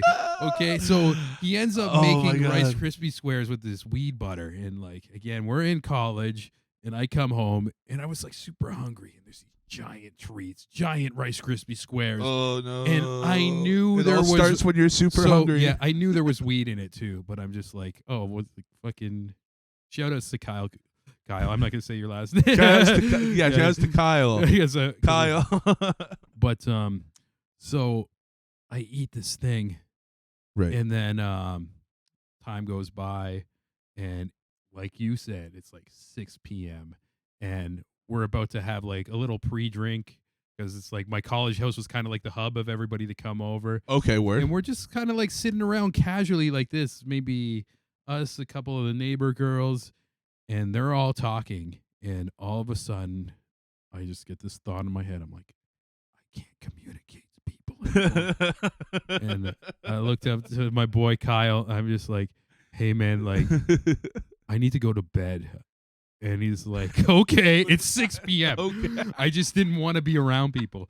So I go in my room. I lock the door. The sun's still out. I'm closing the blinds. Oh. So I end up just forcing myself to go to sleep. And my thought pattern was, I'm going to fall asleep and then I'm going to wake up and be okay. Right. So I end up getting sleep paralysis, which I'm prone to all the time. Oh, but the worst. Insane weed high sleep paralysis. I could only imagine. Like in movies when people take like psychedelics and shit. Oh my God. And you always hear of them seeing gnomes, like gnomes. Yeah, like lawn gnomes. Yeah, so I'm like locked in my bed, and around me is a legion of evil gnomes just looking at me like. and they hate me for some reason. Oh my I did God. nothing wrong. Oh my God. And they're just like little red eyes and just like deformities, just like, and it almost looked my room was like stretched out, like it was a tiny room, like almost the size of this area here. Okay, right. But it looked like it just kind of like stretched out to like this longer horizon. Oh my and God. all I seen was just gnomes and like my posters in the background, and I'm freaking out. And then I snap out of that. I wake up and I'm higher than when I said I was gonna go to bed, and it was cold sweat, and I'm rocking like you see in a cartoon in like somebody in an insane asylum. Right. Like, please stop. And I knew I had to just like fucking ride the wave. Oh my and God. I just like was just sweating it out and just being like, I don't want to be high anymore. Oh my God. It was magical. Oh my God. That humbled me. Now, like if I ever do edibles, which I've done recently, and I've been fine. Really? It's like yeah. I'm reading measurements now. I'm like, Well, what you is have this? to now. Where man. did you get this? Or especially like I trust it more now, like that they come in packages and you can buy them in stores. And We're like, living in different times now Yeah, too, yeah. man. And I remember like being in 2007, and you're like behind like the movie theater smoking a bowl in the woods. Like, oh my God, I hope the cops don't show up right now. Like, man. otherwise, our lives are all fucking ruined. And now it's just like, I'm gonna smoke this vape pen in this Walmart. Yeah, it's Fuck it. It's a different vibe. Like you said, the movie theater parking right? lot. Me and my couple boys, like when we were like teenagers, we were going to see Terminator 3. Yeah. And Nice. we're in the fucking parking lot, and we just harmlessly smoke a doob. Yeah. And we got like a really good buzz, like really high. And we're walking towards the theater, and this older lady with a younger girl turns around, looks at us, and is like, "You should be arrested." Wow. And it just like tripped me out so bad. Like we're fucking criminals, just like harmlessly, just like having a bit of weed, gonna get some popcorn and watch this shitty Terminator movie. If that lady's watching for some reason, fuck you. Yeah. It's crazy how things change, you know? It's like wild. Everything's upside down. And that's the thing. Yeah, it was like, yo, you felt like you were committing like a serious crime, Yeah. like We just used like to smoking a hide. joint in the park. Yeah, bro, you're like huddled in like the you have to hide in like the woods or like Yeah. and like the like underneath the bridge by your house or something, yeah. like ripping little fucking tin can bongs that you've made, water bottle bongs you've made. Yeah. It's like, oh my God, like if the cops come, I'll just throw this, and like you run from the cops because you're smoking a joint. And now it's just like, you want to smoke a joint? Sure. Let's stand outside and smoke a joint. Oh, look, there's a cop. Hi, officer. How's it going? Wave, Like, and they're like, "How you doing, boys?" I need to pick up some weed. I'm just going to go into this store right here. Yeah. And I still don't really go to the stores. I mean, there's none around, but also too like, I just don't feel it's like worth it to me at this point in the stage of my weed smoking. And Yeah, the stage especially of like we the mentioned, like legalization. kind of being in the rap community, people are just handing you weed anyways, you know? Exactly, It's man. crazy. I barely buy weed anymore because like people will just like give me weed or like, you know, it's like it's always kind of around now. So like you can just be like, yo, can I get a joint off you for when I'm home? And then they're like, yeah. And then next time they need a joint, it's like, here's a joint. Like, I got you kind of thing, right? So Yeah, there's still like other countries where it's so intense too, where you'll get arrested too if you're. Oh, yeah. Especially like you gotta watch out if you're like in like the European areas too, Yeah. and there's like Even so some many states. borders, like you cross the wrong one and you got fucking like weed on. yeah. Yeah, and it's like that in the States as Yeah, well, some which is states. interesting. Yeah, especially in Europe, because then you're like bringing it. You can just drive into other countries, right? yeah, yeah. It's like so Or easily. you like on a drive through train few ride different- and yeah, exactly, train rides. Then you're like internationally drug smuggling. Yeah, That's like, fucked up. It's just like there's so many sections and different rules, different laws too. It's That's easy to get fucked you up. confused. And get Smoke fucked. your weed before you get on the train if you're in Europe. Yeah, Just- yeah. just Smoke the it weed. all in Amsterdam. Smoke that's it all. That's a safe one. That's your safest bet. Smoke it all Or in just stay in Amsterdam. just don't leave fucking Amsterdam. leave. Why would you leave? Just don't leave You're gonna see the Amsterdam. You might Eiffel not Tower. remember half Fuck your you. trip. You might not. Yeah. Why would you leave? Yeah, the Eiffel Tower. Fuck the Eiffel Tower. Yeah. All right. Let's get into some real talk. Let's you know, get some real fuck talk. The Eiffel Fuck Tower. the Eiffel Tower. Fuck the Arc de Triomphe. Fuck the Louvre. Yeah, you say it how it's spelled. Louvre. Louvre. Mm. The Louvre. I want to get controversial too. I mean, oh yeah, let's get controversial. Yeah. Let's get. I'm about to get fucking Joe fired up. Let's from get some tweets this week. You know what one of my favorite Lord songs is? Oh, The Louvre. Joe just this Okay. week went on a rant about the pop singer Lord, and I loved 2020 Joe just going in on what he thinks is bullshit. You had some good quotes of like why she shouldn't be the It's artist real of talks, the decade. real talks Yeah. all year, fam. Okay, no, you know what? I will admit that I got triggered by something that happened on Facebook. Yeah, And let's hear about it. So on Facebook, I brought up the point that like everybody was dropping their top 10 artists of the decade and everything, and nobody mentioned Adele. Mhm. Okay, I get that it was earlier on in the decade, like someone like you dropped in like 2011 or whatever, right? I understand that. That's fine. But it's still, she should still be in the conversation. Hello, Hello shook the world. bro. Like, how fast did it reach 1 billion views in like 20 days or something? It almost like that? reminded me of like in the 90s when Celine Dion dropped the Titanic song. Oh yeah, It was like that level of everybody listening to it. It's everywhere, Right? and it's just like bro. and somebody who can actually sing, just give it her. bro, Yeah. exactly right. Yeah. And bro, they shot that music video on an IMAX camera. I think it's the first music video to be filmed on an I IMAX didn't know that. camera. Yeah, I don't know if there's- I've watched the video. There's Yeah. only so many IMAX cameras in the world. Like there's only a few of them, from my understanding. And they shot that shit on an IMAX camera. I think it's the first music video, maybe it's still the only music video to be shot on an IMAX camera. That's fucking insane. That's okay? dope. And how like there's acting in that shit. There's like, listen, Adele. I brought this up, and that's why I said lists are stupid, because you know personal lists are one thing, but like I'm so surprised that people weren't bringing up Adele. And then my buddy Colin, shout out to Colin, brought up, or he commented also Lord, but I was like, nah, Yeah. Lord's dope. Don't get me wrong, I like Lord's music, but I don't feel she did enough to be in. And you could argue it for Adele too, in a sense, but I don't feel like Lord did enough to be in the conversation for artist of the decade. Yeah, and I understand that. And I'm It's not only saying like, that yeah. Adele is even the artist of the decade. I'm just saying she should be in the top 10 list somewhere, even Yeah. if it's number 10, Yeah. which is understandable. But so I got pretty fucking triggered by that. And I think one of my Facebook comments was that the Lord South Park episode was better than anything Lord had ever put out. and what I love I to kind of feel bad for because I don't like to shit on artists. but no, it's I was hungover because I was January 1st, so I was fighting off that. the way you that were New Year's doing it too. hangover. It was also It was comedic. It was yeah, clearly it was like funny. It was just yeah, like roasting season. yeah. And what I appreciated even more about you making that comment was I hit the Spotify button. Oh, it's like, what is like my analytics? It's like, this is what you listen to the most in 29. And then the big reveal at the finale, it's like, your artist of the decade is Lord.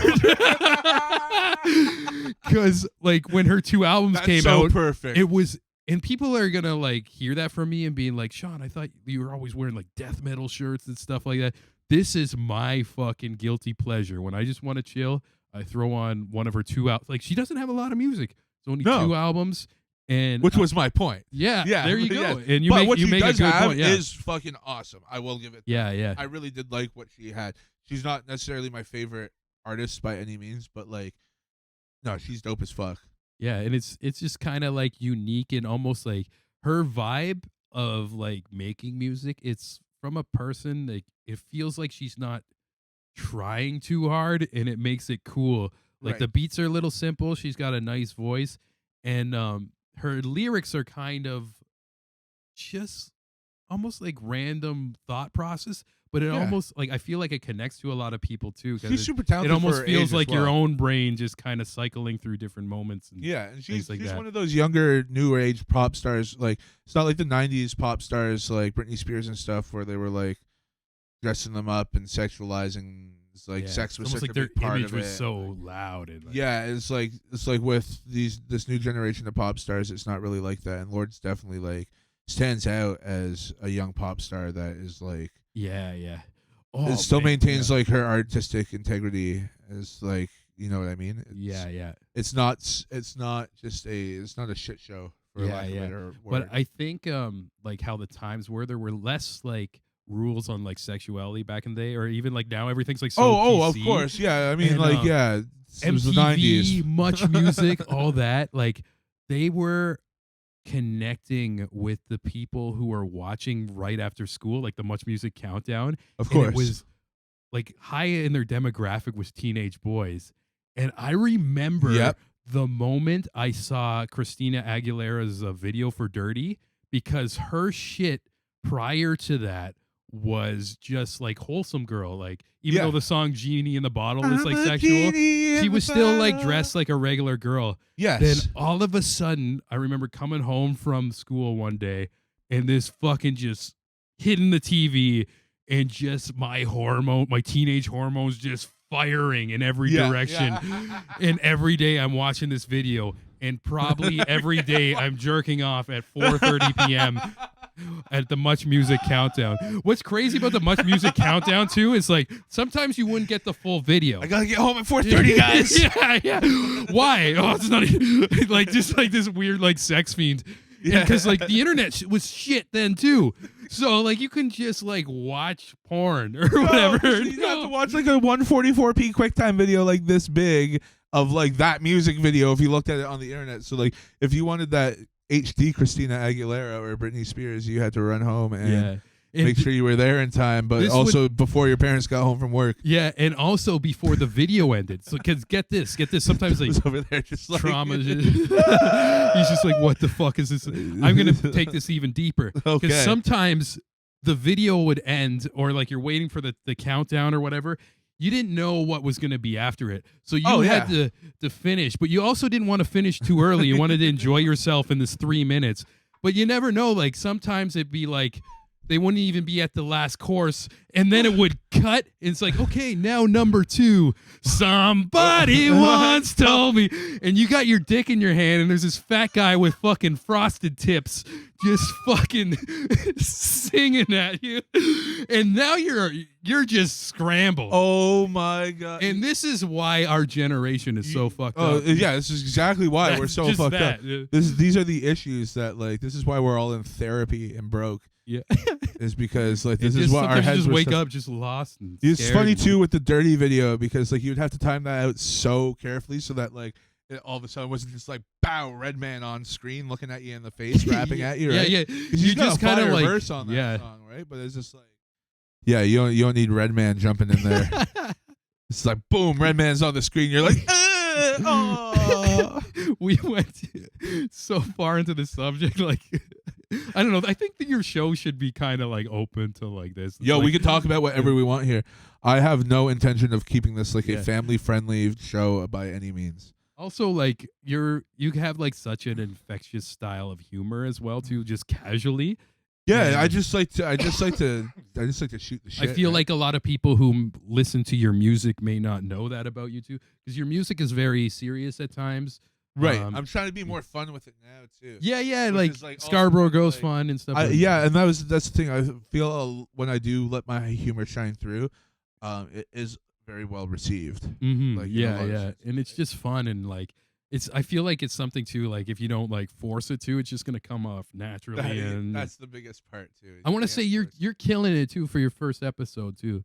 Like just course. Oh yeah, turning it this is on fun. How long have we been going since break? In total. In total, Oh, that's yeah. cool. Yeah.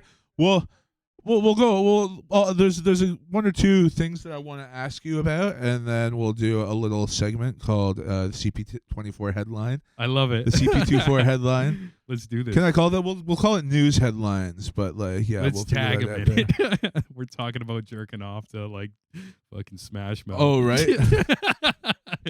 CP24, like they click, what is this show that tagged us? And they just click on that part. For some reason, the band Smash Mouth has to have the most unfortunate name to go with that situation. Yeah. Smash Mouth. Holy shit. I don't even know how to segue out of this anymore, Well, no, I mean, we could talk more about like how weird the 90s were. which is pretty weird. They were pretty weird. It's hard too because like I don't know, like when you're younger, it's hard to really like appreciate how weird things are at the time, and now you look back and you're like, "Fuck, I wish I could have almost appreciated that like, more." Yeah, some of it, or a lot of the 90s too, I look back on it, and I don't know if it's just because of where I was at, like being an adolescent to like a teenager, and it Right. just seemed like these innocent times where I didn't have a lot of worries about like bills and different Of things course, like that. of course. Where I look back at the 90s, or even like seeing the stack of books of Goosebumps in your room and stuff, Right. my brain automatically just triggers into this old like happy place. Exactly. Like it's just awesome. And I can't honestly say like, yo, the 90s was the best era ever. No, because it's you just talk what to we like one of our associate with- parents, yeah, and they might say, oh, maybe the 70s or whatever. the Because 80s or something. Like depending on when Yeah. they grew up and whatever. Exactly. Really, it's just what we associate with being young and carefree, yeah. right? Because the 90s were very strange. Mhm. You look back at stuff, it's kind of like super loose. Like super. The super loose is definitely the word for it. And yeah, I don't know. I just thought that was like such an odd thing that like pop stars used to do back then. And not to say that it doesn't happen now, but now you have more like the rappers like the Cardi B's and the Nicki Minaj's and stuff that are doing that more so now, right? As opposed to like, not to say they're not like they rap or they pop stars. That's a different argument for a different day, Yeah. But like, there is like I do like how like a lot of the pop artists coming out now aren't like they're being more artistic while still making pop music. Yeah, And that's because genres have kind of like faded out as like individual genres, it's interesting. right? I was thinking about this today too, because especially like within our community and on social media, I see a lot of people like complain about the hip hop scene in Toronto and stuff. Right. And just I'm like, yeah, it's unfortunate, and I see some people kind of blaming the new generation of why people aren't going out to shows, and I'm like, I was just thinking like the next generation are going to shows. They're They are. just not that into rap music anymore. It's and it's true. just it's something you can't be mad at. It's just how things move and flow. And I feel like hip hop is a certain genre that's gonna be around forever. But you think of like just different trends in the past. Like one big example of something that hit and was gone to like the most mainstream degree was disco music. It was fucking everywhere. And then all of a sudden, just one day it wakes up in the 80s and it's like, oh, it's done now. Right. Or I don't want to complain or not complain, compare hip hop to that, because I just feel like just maybe the fire like burns out a little bit and then it'll spark again and then burn down again. Of course. And I see that in the metal community as well, too. It's like, I was going gonna say like punk rock, metal, and stuff, like it goes through its waves, and like, we also just saw like we just lived like literally this last decade. We saw like the trend of in the genre of like, I guess what you would call like emo trap come onto the scene, right? With like Lil Peep and Juice WRLD and all these like Lil Uzi Vert and stuff like that. And it's like, that is a weird thing to think about, that we like watched something like that happen, but also like knowing the roots of like where that stuff even like came from and experiencing that, and seeing how they like blended. Because I was always intrigued by some of the hardcore bands that had like almost hip hop elements to them, like bands like Despised Icon or Holly Springs Disaster and stuff. Like kind of like the it's like the bouncy, backbone of like the bass is kind of, you can bob your we used head to call it. it Wigger Slam. Yeah. But that's a good name. Yeah, but I don't know if you can say that in 2020. But well, you couldn't say it in 2019, but 2020, it's 2020 like, it's all loose again. Yeah, it's all loose. We're all again. back to racist bigots and everything reset. World War III's happening. Yeah, World War III's happening. Oh my god. Yeah. Well, we won't even get into that. This is a positive show. Oh yeah, but I mean, who knows? Who knows what the headline? Oh yeah, the headline show. We'll get to that. Yeah, it's probably going to be something like that. You know what though? I won't. I want the one thing that you bring up an excellent point. Like, not to get into politics or anything, but like, I do. There's such an overload of politics everywhere you look. It's like we look at our phones and our computers and the TVs and stuff and all the screens, and like I just get so fucking sick of it sometimes. It's like I just don't want to hear about Trump, or I don't want to see the word Trump for like a fucking month. Yeah. Like I just get so sick of it. So yeah, I'm trying to steer away from like doing stuff with like that, with talk about stuff with that podcast. Except this will lend what we're about to do in a few minutes here will lend will kind of like lend, what's the word I'm looking for? It'll allow us to do that well. Yeah, and you never know. It could be and like a story about a cat coming out of a tree. exactly, that's what I mean. Yeah. So it's I don't want to get too wrapped up in current events because I like to take it like I'm fine with discussing memes and like fun stuff yeah. that, you know. I just don't want stuff to. It's not even necessarily a serious tone because it's okay to have serious conversations about stuff, but there's just certain things I want to keep it like and like not even. I can't believe I just said that. I'm gonna bleep every time I say like it's a dirty word. Yeah, that'd be amazing. That'd be actually. That's what I'm gonna do. Yeah, exactly. It'd be pretty fucking. And that's the thing too, because you're gonna hear all the swearing, so I'm gonna be like, yeah, it's gonna be pretty fucking. Yeah, and then they're never gonna hear what I actually say, so all they're gonna hear every time I say. Yeah, you know what's dope about doing a podcast too, and you talked about like we're in the era where everybody's so connected with our phones, but yes, look at this, did an hour and a half, we haven't picked up our phone once. And I know. I just want to say, like, how healthy do you feel, like, just like in your soul in a way? Like, because I almost get like every time I do an episode, I feel so good, like not looking at my phone, just like having like a real ass conversation. Like, I love it. It's like it's funny because it's a disconnection from it's a disconnection from media while creating media. Yeah, it's weird. That is so fucking weird. When you think about it, because like this is probably you just broke somebody's mind. Yeah, this is probably the most disconnected I've been from my computer since like, or like my phone since like New Year's Eve. Like when I go out to party, I don't like to be on my phone. Yeah. I like, and like to be honest, I just don't like really have the like mental capacity to process my phone when I get a little too drunk or whatever. So like probably since the last time I drank, this is the most disconnected I've been from like media, and even still, that's not the case. Because we're not even listening to music or anything here, or like consuming content as well, right? It's just focused us too. It's like you're disconnected from the media, but this natural. This like all this and like what we got old fucking young Truey Lewis. I love Truey Lewis, bro. He's just shaking his Undetectable head. Bomber. My good buddy Dan. Nicknames. My good buddy Dan back here, but he's sitting behind a laptop and cameras and everything.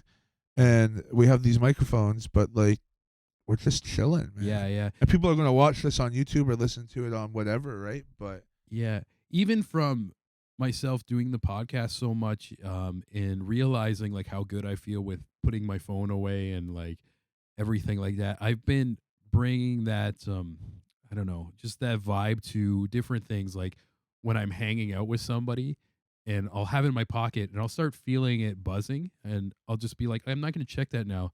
I'm going to fully focus on, even if this person like is having coffee with me, they're looking at their phone, and the whole time I'll just be there. I'm going to wait till this moment's gone. Exactly. And I don't need to check my likes or everything. Yeah, like, it's every like, minute. People that like answer, like it's like people that text and drive, or like even my dad doesn't text and drive or anything, but he does this one thing that like I'm always like, what are you doing?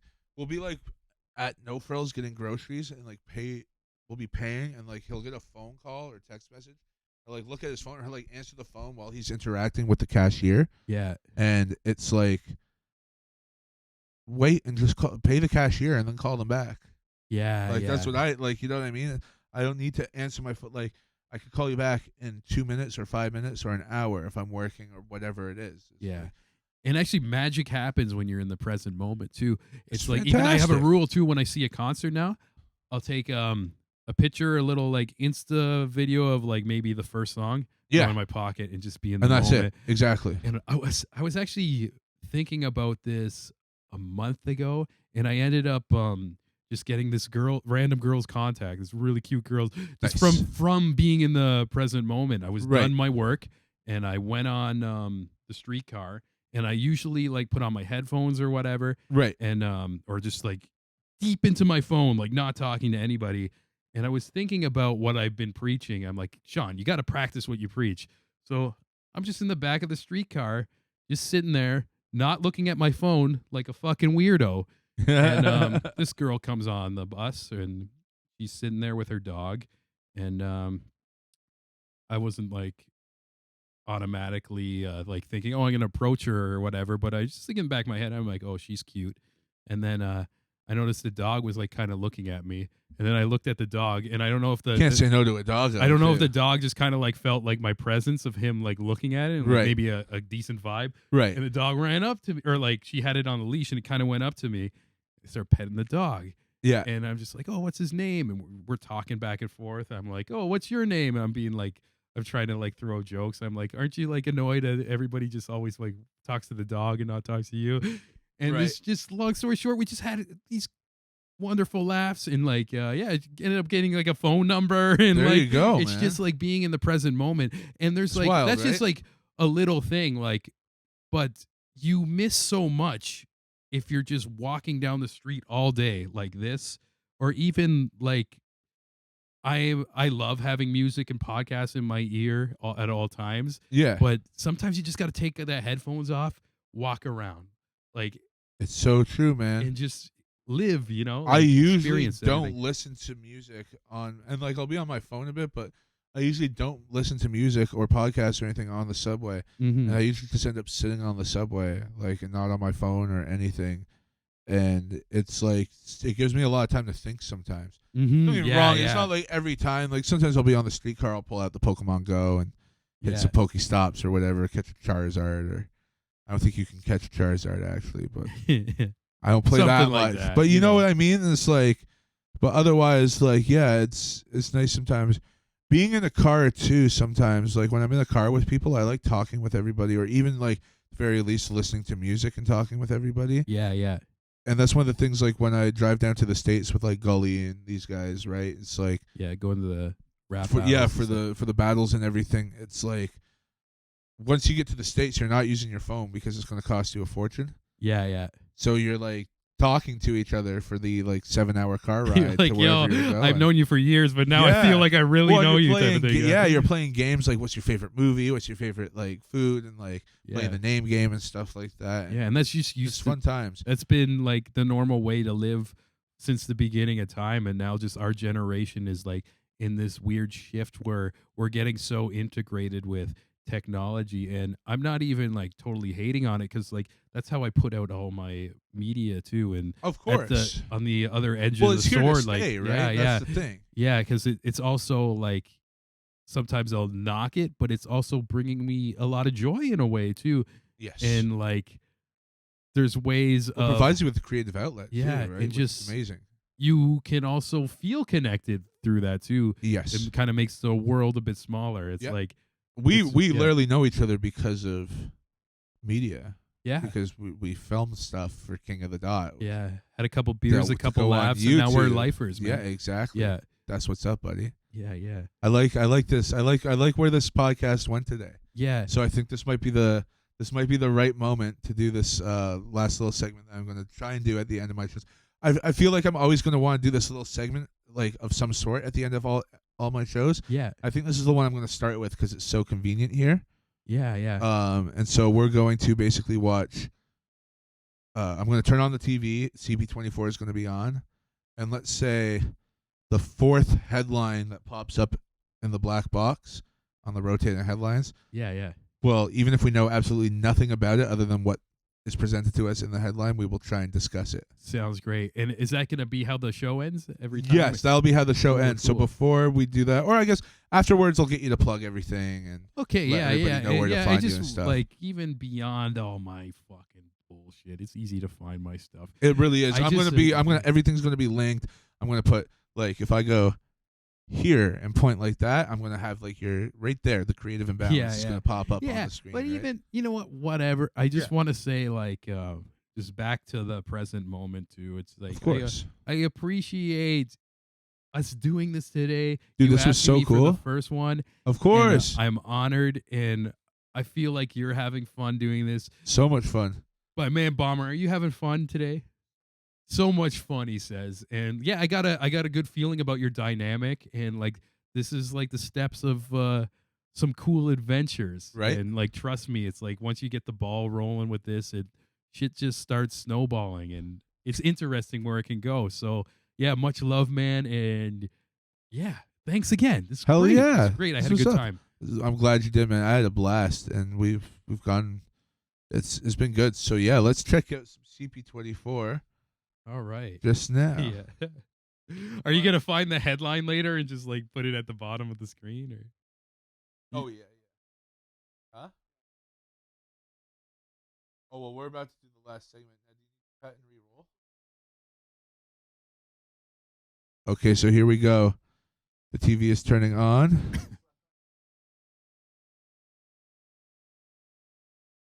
All right. So that's one. the first. What did we say? The fourth? Yeah. These Two. go pretty slow. I'm glad it's not that one. Two. I don't know anything about basketball. I don't know anything about sports Yeah. really. Period. But So. if it's the fourth one, we gotta talk about it. Oh yeah, I'm gonna make some shit up. Yeah. Oh, there's two sports ones. Come on. There's probably gonna be another sports. Here we go. Number 4. Come on, doom and gloom. Lizzo, Angela Bassett, Billy Porter, Regina King, and Tyler Perry nominated for NAACP Entertainer of the Year. I don't know if we can talk about that. I don't one. know what that is. We're two straight white males. Actor Leo DiCaprio environmental organization donates $3 million to We're help going with that one. wildfire in Australia. Yeah, we're Yo, going with that first one. off, shout outs to Australia. I hope you guys are good. Shout outs to our boy graphic designer from King of the Dot, Steve Finch. I hope Shout you out to are Finch, safe. man. I think we had in mind we were gonna like kind of make fun of the news, but that was like something that I don't know. Yeah, I mean, connects. I feel like it's just, like obviously we want everybody to be safe down there, but they are Australian. They live amongst death daily with all those giant bugs and creatures looking to Snakes, kill them. crocodiles, And somebody was telling me too that they do get bushfires, but it's just like really, really bad this year and stuff, right? Yeah. So, we hope that like obviously stay safe, everybody down there and stuff too. But you're Australians, you guys are tough as rough. nails, man. Yeah. Actually, this week I saw a video of some badass motherfucker driving to all these wildfires in like a US or an SUV, Jesus. and picking up little like stranded koalas, and this guy's just cruising in a car full of fucking koalas. Just, Wow. What's that, Bomber? Oh yeah, we can turn off the TV. Oh yeah, now, sorry. too. Yeah. This is why you have him here. So Like, now this we show know. would have been a mess. Yeah, right. Exactly. Speaking of wildfires, whoa! Luckily, this he's is here. the new number 1 producer in the game right here, bud. Yeah, it's the TV. Yeah. You know, so now what we gotta do is He's we a gotta remember. We professional. gotta remember to mute it. Yeah, We that's gotta okay. Remember to mute that. That's okay for The today. best lesson Yeah. is a good mistake. Yeah, exactly. Yeah. Also, back on Australia and how fucking badass and how I fear that country. I was watching this fucking countdown, and it was like the top 20 dangerous sea creatures, and it would show like different like continents, and Right. then like a graphic of like part of the ocean where it's located, and it would just go red, just Right. and it was like 17 out of 20 on this list was just around Australia. And one of them looked like a freaking flower, a coral reef thing. And what happens is people just step on it, they get paralyzed, and then they just drown. That's a thing. What the fuck? I'm not even gonna fucking stip my This toe. is why I dude. don't. This is why I don't go in open water. Yeah. I fucks with swimming pools, but like Yeah. even lakes, if I can't see what's fuck it, even if I can't see, like it's bro, that shit terrifies me. Yeah. We don't know what's in the ocean, or even if we do, it's a lot of it can kill you. I might be butchering the stat, but I heard something like we only know like 10 or 15% of what's in the something ocean like that, because we don't have yeah. the technology to dive down. To explore the entire fucking Yeah, thing. yeah. Yeah. And segue, like this talked about Leo DiCaprio donating. Yeah. Segway, wasn't it Steven Spielberg who made like the most expensive submarine where he could just go down? No, it was James Cameron. Oh, okay, James I Cameron, fucked it up. Yeah. Who made Titanic? No, Was it James Cameron. Oh shit! Yeah, okay, yeah. yeah, You're yeah, good. yeah, Yeah, no. yeah. You're There was good. just like a crossover. Yeah, going yeah, in there. you're good. You got that. Yeah. Yeah, for sure. So he's made this thing. Yeah, well, and- he sent it down to the Marianas Trench or something like that, right? Yeah. He hasn't released the footage or anything yet. Probably seen some shit. He's probably seen. Yeah, he's probably like the government's probably. And like, you think nah, like they're fam. still finding all this weird different fish and stuff, and Oh, we have no idea what's. yeah. And lots of lurking. people are talking about, oh, we need to explore space. What's over there? I'm like, let's figure out what we have here. Well, at first. least we can see what's in space. You're right. You know, we can't see what's in the ocean. Yeah, we got to get down there. Yeah. We got to get down. We got to Can't get we wet. inv- We got to get down there. We got to get wet. We got to get dirty. Can't we invent something that just like illuminates the ocean? I mean, Oh my God, could you imagine? That would probably be so terrible for the planet. oh yeah. We're just gonna turn our planet into a light bulb. PETA's flagged this podcast right now. This is bad. That would be wild, though. That would be wild. Where's Elon Musk get on that? Yeah. Also, to go full circle in our conversation, like I want to just call myself out for being a hypocrite because earlier I was talking about artist communities and how people are complaining, and I Right. was like, "Yo, you can complain, but why don't you do something about it?" But now I'm doing the same type of complaining that they were doing about the arts, but about not seeing the ocean. It's like, why am I not like? I can complain a lot, but let's. But you Why don't don't I know. just But fucking- you know what? I don't think that's hypocritical at all. No? You know why? You don't think I should take a step? I Call my boy James. I don't think He's from the same hometown as me. Oh no shit! Yeah, he went to That's Stanford High right. School, That's Niagara right. Falls. That's right. Somebody's got his number there. Damn. Let's fucking do this, Let's Joe. figure it out. Let's find and them. then we'll do the next episode of the podcast in the leak that Mariana footage. Trench. yeah, down to the submarine. There's I was just thinking we leak the footage, but I like the submarine idea. yeah. Get down there and get wet. There's a great Adult Swim show called Metalocalypse about a metal band. Oh yeah, hell yeah. And the one gag in the second episode is they build a submarine to record their album in the Marianas Trench. Like, we need to go to the darkest, blackest part of the sea. That's amazing. I remember that show. I got to revisit that show. I used to watch some of it when I was finishing up high school and Yeah. stuff there. So funny. Yeah. I love also how this news segment's making us jump around all over the place. No, it's great, and that's the thing. It's more so just like a prompt, more Yeah, of yeah. a prompt than anything, you know. We're just kind of improv and Mhm. like, but this has been fun, man. Yeah, I'm glad we didn't talk about like barbecue koalas or anything. So Yeah. because But yeah, shout out it's to hard, you know? Australia. Yeah. you know what? It's because we have friends there too. You guys are tough as nails, so like I know you guys got this. Yeah. You guys are gonna be okay. Yeah, you guys are gonna be just fine, and then when everybody's just fine, then we can make some jokes. You know but- what's scary though? If the fire goes so out of control, they might have to like swim in the ocean, and then In all the they're- red zones? yeah. Oh man, this is crazy. No, they'll be drinking Fosters and beating up sharks. Yeah. Love you guys down there, man. Stay safe. And do you want to just do where can everybody find you? Because Sean does so much stuff like me, and it's he's got a few different places, but You know what? I'm just gonna focus on the podcast, Cool. and not plug too many things. But Makes just, sense. Yeah, if you guys want to check it out, the show isn't really about me. It's story like candid stories of content creators, performers, and all sorts of artists. It's very casual interviews, and you kind of like it's a format where people get comfy, and you kind of look into the like heart and soul of the people who come on the show. exactly that's how I And, feel about it for sure. Oh, thank you. And like that's kind of like the vibe I wanted to project. And I've been getting like some bigger names too, but there's like get a lot of hidden gems in Toronto, different people. Well, yeah, from- even with the bigger names too, though, it's not like you're not there like interviewing them like, yeah. what's it like touring? Yeah, for sure. you And, know, like, it's one- more so like, tell me what touring does to you. Yeah, and And, what like- I like- think that's what's making it strive as well. Where even though I don't have a huge following or whatever, every time I do an interview with like some people who've done thousands and thousands of interviews in their life, they're like, Right. "Yo, that was so unique and fun," and just kind of people in the industry like being like, "Don't stop," reassuring this. But I'm getting way off. It's like, all good, man. We ain't on got a a time tangent. limit, so. But I just want to say it's called The Creative Imbalance, and you can find that on Spotify, iTunes, Stitcher, Google Play, or any of your favorite podcast listening apps. And just a shout out for Girth Radio for believing me. That's kind of like the home base and page. There's a page for every one of the episodes. Big shout out to And Girth also Radio. my latest home studio at TalkShoe. TalkShoe kind of revitalized my show when I lost that studio space at the bar that Right. we were talking about. Yeah. And I like the new space too. It's cool. yeah, it's such like a funky area. Yeah. And like, yeah, it's been a good time, and it's like having a comfy place for people. Like, and there's a lot of power to that, to making a good episode too. 1000%. And I want to mention, like, this is a comfy setup too. It's and so like chill, people right? get loose. This and- went so much better than like, not so much better than I thought it would. I know it would go well, but like, this is a perfect setting. I wasn't sure what setting I wanted to do when I was approaching this. And Yeah. I think this is really. Yeah, so obviously this is your first time listening to the Joe Show. Like, give it Yes. a like or subscribe, or if you're like Oh, on yeah. audio stuff, do that.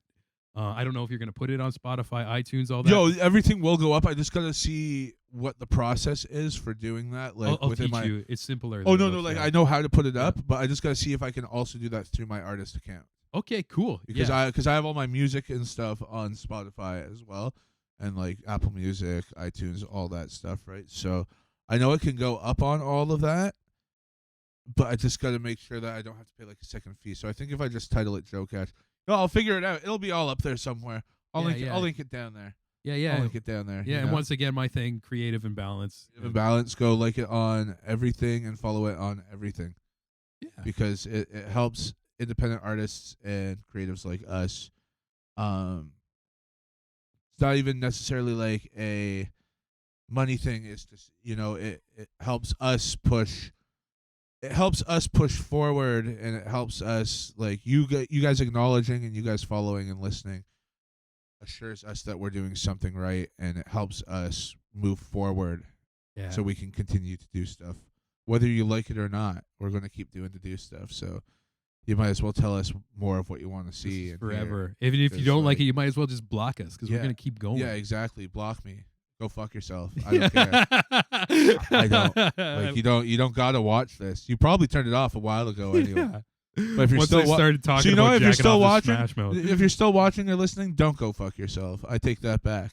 Yeah, that's the real one right there. You. Yeah, you're Right the on real your- one watching right now. Right on your computer. Don't let anybody ever fucking tell you any different. All right. We love you for life. We love you Comment. guys. Tell us who you are. Tell us who you are. We'll support you back in everything. I love you. do. And a big shout out to Dan, aka Undetectable Bomber, producing his first podcast episode ever. And make sure to go and follow him on all social medias. You'll see them tagged down in the description, and he'll Yeah, probably sick comment tunes. something pretty mature on the video. So always very mature. All right, guys, keep mature. Stay mature. Stay mature. If you're I not like that. maturing and you're at the That's how we're going to end it. I think we Yeah, just found if the you're not ending. maturing and you're like already mature, stay mature. Stay mature. Stay mature. Right? Later, guys. Reel it till they feel it. Reel baby. it till they feel it. Stay mature.